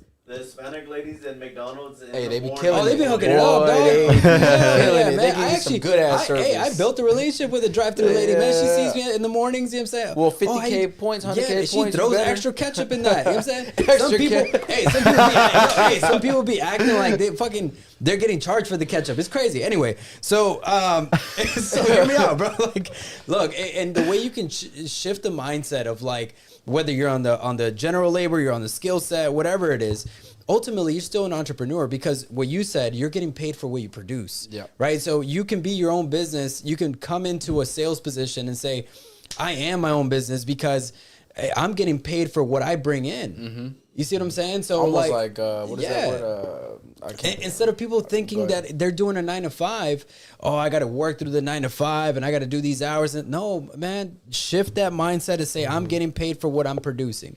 I'm my own entrepreneur. And it can, when you shift that mindset, man, it's like, you can be ready for the next big level, the next big thing that you're trying to get. Like, and I feel like it's just a mind shift, man. That's really what it is. Well, like 80%, if you look at the stats, 80% of what jobs people have today are service. Yeah. And the thing is, Optimus, we have bots. They're going to take over. The thing is, like, there's going to be we see the divide right now. There's going to be lower. We already know the middle class is almost gone. It's about to be just lower and high class. That's it. And the high class people are going to create real products, real things. Like, even for personal brands now, you cannot just be a dating coach guru no more. Yeah. You got to have a real product. I create apps now. Like, my product is a SaaS marketing product. Like, that I am literally selling. It's a real tangible thing that they're getting, because if you try to just make it just off of courses, off of just video things, it's not working anymore. There's literally that was like 5 years ago. exactly. You're 5 years behind if you wanted to try to do something like that. You have to have real tangible products today, and if you don't, you're fucked. That's why if they you, say get an you app better and then it'll show you how to do this. and do exactly. that. You Boom, better boom, boom. figure out right now coding, which it's easier than ever to fucking learn. It's easier than ever to do. If you don't start creating real value in this world, you're going to be a slave. I swear on everything. In 5 to 10 years, you will be taken over. You will be working in the worst type of job physically possible. You will not be happy. I think it's crazy that people are sitting here thinking it's okay and the world is fine. No, we're do or die right now. And if you do not make the moves to be able to provide real value to this world in the future, you're going to get left behind. Yeah. It's very simple because there's no more middle class. We already see that right now. Yeah, it's about to diminish. It's already been going that way. It literally has been going that way since like 2020. We've already seen since our peers can't even buy houses unless their parents help them buy it. What do you think is the best skill set you can have as a man now?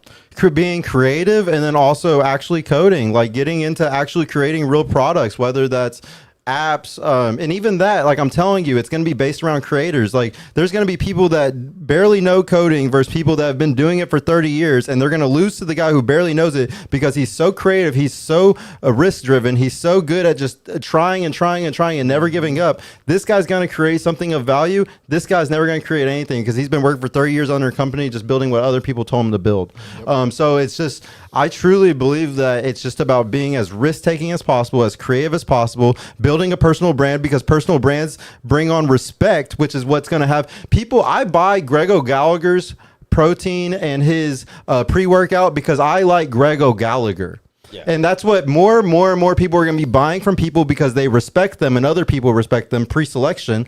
And it's going to be more based around that. And people are going to want to yearn for authenticity. The more we go towards AI, the more we go towards this fake world, we yearn for authenticity, real people doing real things. So if you don't start a personal brand right now and you don't figure out a way to sell real value, I see it every day on Twitter, on Money Twitter. There's guys who have big personal brands, hundreds of thousands of followers. Some sell supplements, some sell websites. Everybody does something different. But if you do not actually put real value into this world, you are fucked. I've seen it over the last year. I've seen so many personal brands fall off because I was one of them. I'm learning from my mistake because you can sit here and you can go viral as much as you want, but who gives a fuck? You want to be a circus clown your whole life? Or do you want to be somebody who actually gives so much value to people that you gain respect and they tell? The biggest thing is that we think that we're supposed to have good sales or good marketing.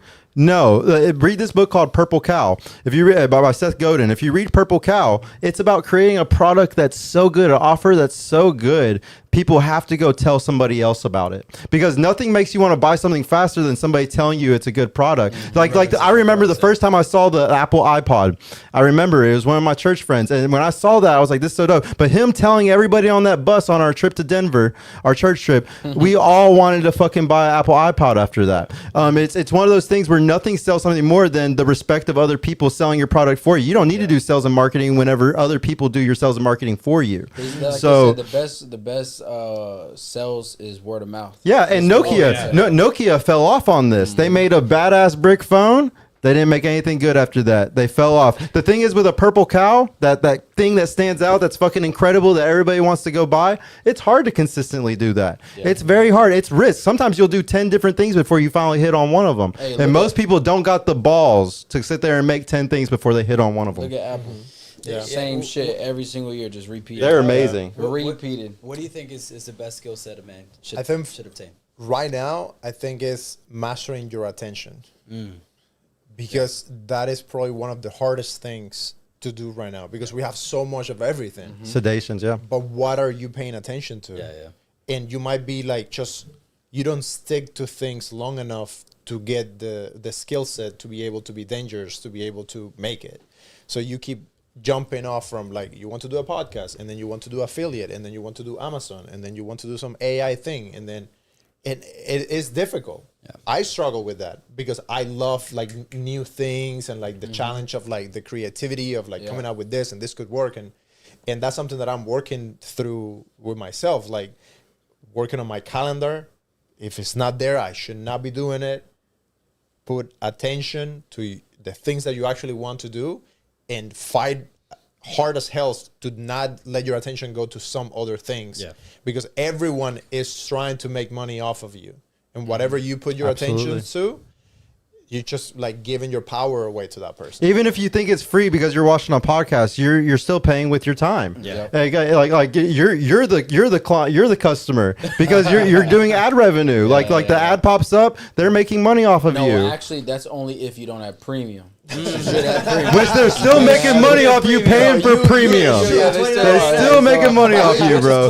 You're the customer. Yeah, but you should definitely go premium. Oh hell yeah! No, you can turn off your phone and still 100%. This is something I learned from I think Scott Galloway because he was saying exactly that. You are the product, and this is the thing.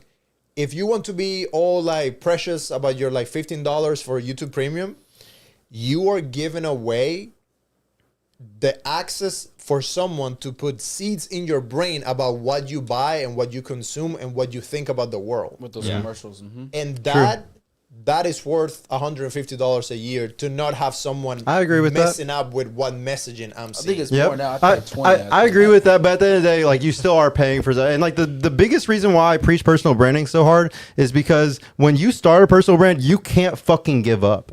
People are watching. I've had 10 hustles over my life. The one that I never gave up on was personal branding. You know why? Because everybody's fucking watching me now. Yeah. That everybody is fucking waiting, and everybody wants to see a hero's journey too. Everybody wants to see you fail, go through the dark cave, defeat the fucking dragon, and bring the treasures home. Everybody wants to see the hero's just don't journey. wanna tell you that. And that's but that's fine, because at the end of the day, it's you that's gonna push you to do it anyways. But at the end of the day, when you start a personal brand, you start something that you can never give up on. And once you learn the hero's journey, how everybody wants to see it, you realize there is nothing better that you can do than to never fucking give up and prove all these fucking people wrong. I fell off hard as fuck. I got to 37,000 subscribers on YouTube, 20 something thousand on TikTok. I blew up to this point and then plateaued, fell off. Yeah. And I know everybody's wanting me to fail, but the fucking push to do better is stronger than I've ever had in my entire life. That's good. And that's why personal branding is so powerful. It's something I think everybody should get into. Real quick, go ahead. I mean, All right, let's put. All right, we need to- That was good. I don't know how you're gonna follow that's that. good, I that's fucking good. love that. No, you know what? But my own he said, personal. "Shut the fuck up." It's good. Leave No, it. my own way of thinking that an important skill set to have as a man is a little different from you guys. It's it's communication and sales. I know you said sales is not important, but I feel like AI, it's important. I agree. feel like AI is not going to It'll never replace that. it. Yeah, because there's that human interaction. Mm-hmm. AI is too it's not authentic, Yeah. right? And so you don't have the authenticity, right, with AI and talking to a robot. But sales, now there's different styles of sales. Either you can be a fucking used car salesman, or you can be somebody who's actually selling something because you truly believe in the product or the service. And people will trust you because of how knowledgeable you are of the service, right? I mean, shit, if you can sell windows to somebody, you can sell a door to somebody, if you truly believe that it creates some level of security for the family or whatever, like, you're going to sell it, right? Yeah, but communication is key though, because AI got you on that. I would say. I'll give you a good example. I don't know. Seen that? It depends if it's reoccurring. If it's a reoccurring product, you keep the no, relationship. It absolutely. works. But sales is everything in life, because if I walk into a dealership, man, if I understand sales, I understand how to communicate. I know how I'm going to get that MSRP down. I'm not going to get Every time you save a dollar, you make a dollar. I ain't giving him no down payment. 100%. Hell You ever go to a kiosk at a mall and you try to get jewelry, you try to get something, you know that they fucking got it for $5, but they're selling it for 20. Can you let it go for 10? Yeah. The problem is that So, that's not where the world is heading. No, 100%. I understand that. So- But what I'm saying is not only I'm applying it towards how you can purchase and how you can negotiate, but communication and sales is in everything too, man. I'll give you that because you haven't It really seen that. is. You haven't Even- seen that. AI got you on that, bro. No, even when you meet a woman, it's still sales. You bro. haven't seen that Oh guy. yeah. You see But what it's I'm mostly saying? finessing Yeah. sometimes. It just depends. Okay, y'all seen that? Y'all haven't seen that? House of black Cards. dude Yeah, that'll exactly. go I around- love that show, dude. That black dude that go yeah. around, he'll start spraying your shoes with the spray. Yeah, and he'll say, yeah. Hey, you ever seen this? And it's like you said, the way and the things he's telling you Yeah. are making him feel so trusted that you're like, I'm willing to buy this product even if it might not work, but I'm gonna take the risk to The buy problem it is that all because that's the way you going talk away, to me. guys. No, it's not. No, you're bro. right. I get what you're No, saying. it's What not. he's No, it's saying not. is more Can you door-to-door agree sales. that sales is a high demand skill set that I believe AI is not going to overtake it? Have you talked to an AI bot, like a voice AI bot? Yeah, and it's fucking okay, hold on, because I have. Right? Which one? ChatGPT. I have. No, Hold on, that- okay. don't- No, give me no. the I need basic you to shit. show you the one that I have that does phone calls for my Well, companies. Fucking That's Genie crazy. and shit? Those Nah, are man, next but- level. No. It's Next through Go High level. Level, but it's incredible. Yeah, bro, you And ask this a is question. incredible. like, Dude. this is level But, one. okay, like we're but just that's- getting started. Yeah, That's exactly. cold calling shit, though. All right, what about in-person Dude, like, interaction? let me Base tell level, you about bro. let me tell you about this. What about this new in-person one. interaction? Go ahead. A friend of mine, like they have a company called Bordy. Yeah. Bordy is this AI that you call him up, and you start talking to him. Yeah. And he's a connector. Okay.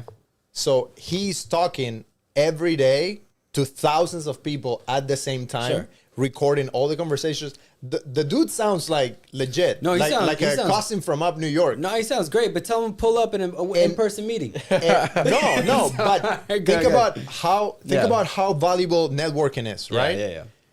Bordy, you call him up, you start talking to him, you tell him about your brand, and you have a conversation, and he's like, "Let me think about in my network who would be a good person for you to meet. I'll give you some options over email," and he's having those conversations all day long, every day, Yeah. 24/7, and then he sends you an email.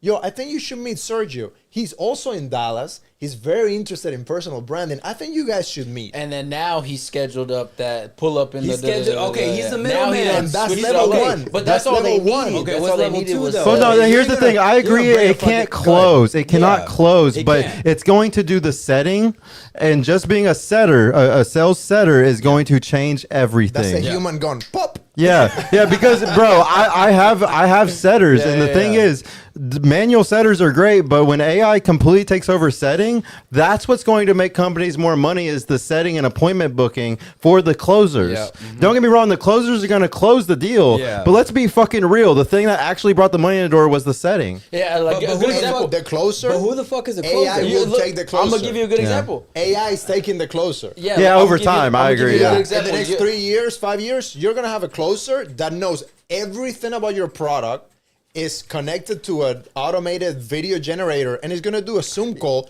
go through the freaking presentation. hold No, on. no, Wait, and wait, it's gonna okay, answer. hold So, on, so, hold and it's on. gonna answer the questions correctly. It's gonna Better- answer the better questions than- Is AI correctly. gonna do that shit? No, It's hey, not. Ariel, I got it And for you you. know what? Imagine, But imagine think you got about all the Go ahead. think about all the businesses. Nah, Think- it's bullshit. Think about all Okay, the go for businesses. it, Yeah, yeah. What are the biggest companies right now in the world? Amazon, IBM, fucking Tesla, Apple, Amazon, Google.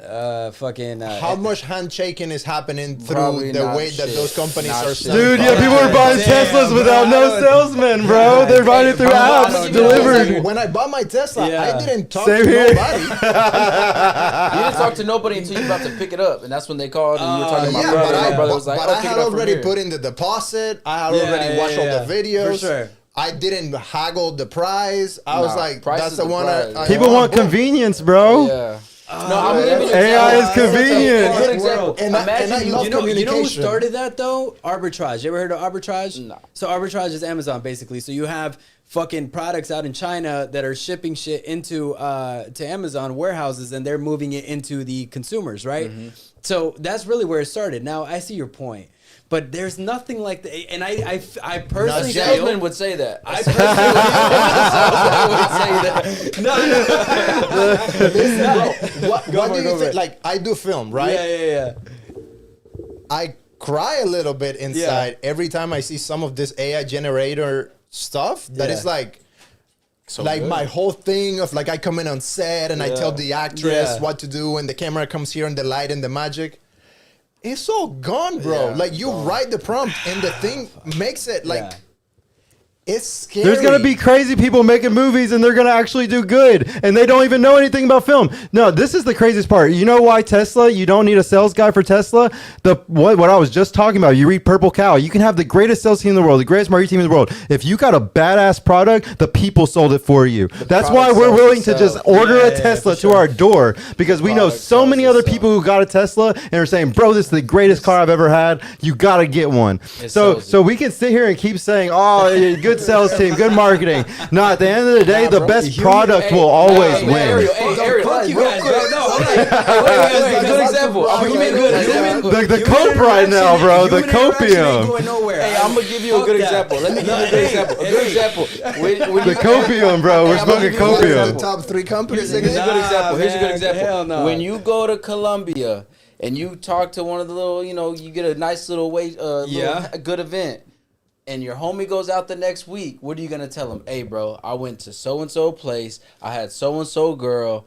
You were the salesman for her. You done sold her on the next guy going out to Colombia to hit that girl up. You sold her for her. but Now she don't even have to do no marketing. but there was she hu- just knows little Nah, Greg gonna but- pull up and call her, and But boom, there was now she human gets another interaction one. there. No, I see their point, but It's literally that same exact. No, bro. She just had to put one work in fuck on you one guys, bro. customer. Hey, It's like you look. said. One customer is you know telling what, man? everybody else, Fuck "Hey, that. go buy a Hell no. Tesla." I say it as a marketer, bro. I know marketing's out the window. I know if I don't make the best product or offer in the world, who gives a fuck? Yeah, true. Hey, all right, Like- look. Gotta adapt. Hey, Okay, we all can right, continue go this ahead, into go ahead. another Go ahead, episode. close We're it gonna out, have to man. wrap it up. Close it out, We close it did out. go a little bit over on time. Sorry, but guys. That's what happens when damn. guys go out together. We just go too hard sometimes. guys, you know? guys night out. Guys night out, bro. Guys It's night out. heavy. Hey, Hey, no, bro, it's look, late. before we do close it out, thank you guys for being here, man.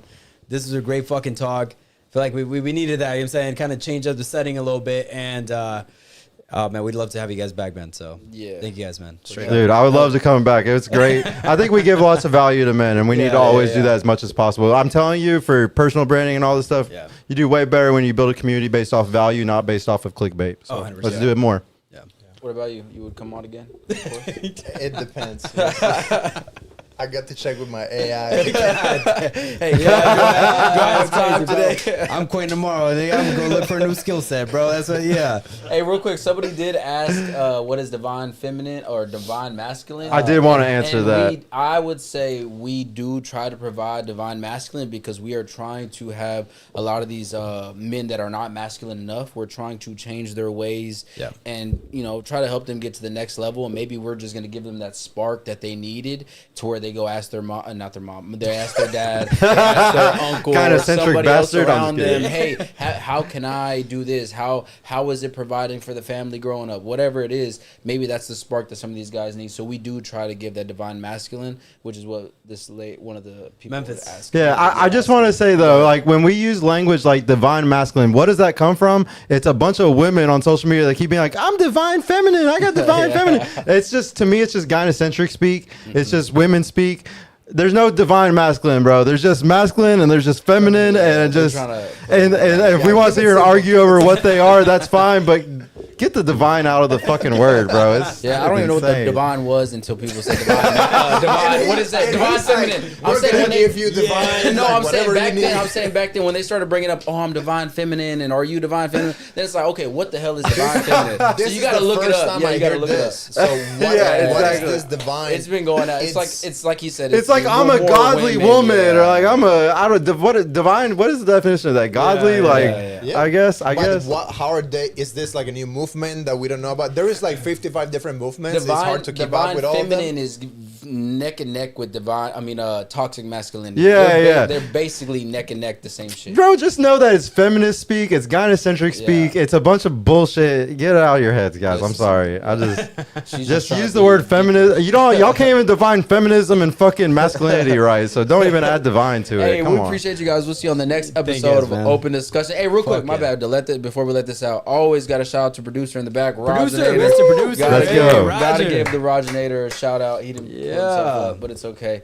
Hey, appreciate you guys. We'll see you guys next week. And real quick, I think I'm just gonna say this because I don't really know yet, but I believe starting next month in June, we will be switching from Thursdays to Wednesdays moving forward. So no longer Thursdays are we doing live shows. We're going to go switch to Wednesdays. And I'm just throwing this on a whim. It might start next month in June, but it could start in 2 weeks. Who knows? And we might do 2 shows. Yeah, who knows? We might do 2 switching, shows a like we week. said, Yeah. we're switching things up. So we'll see you on the next Yeah, episode, man. whether it's going to Fuck be next Thursday or Wednesday.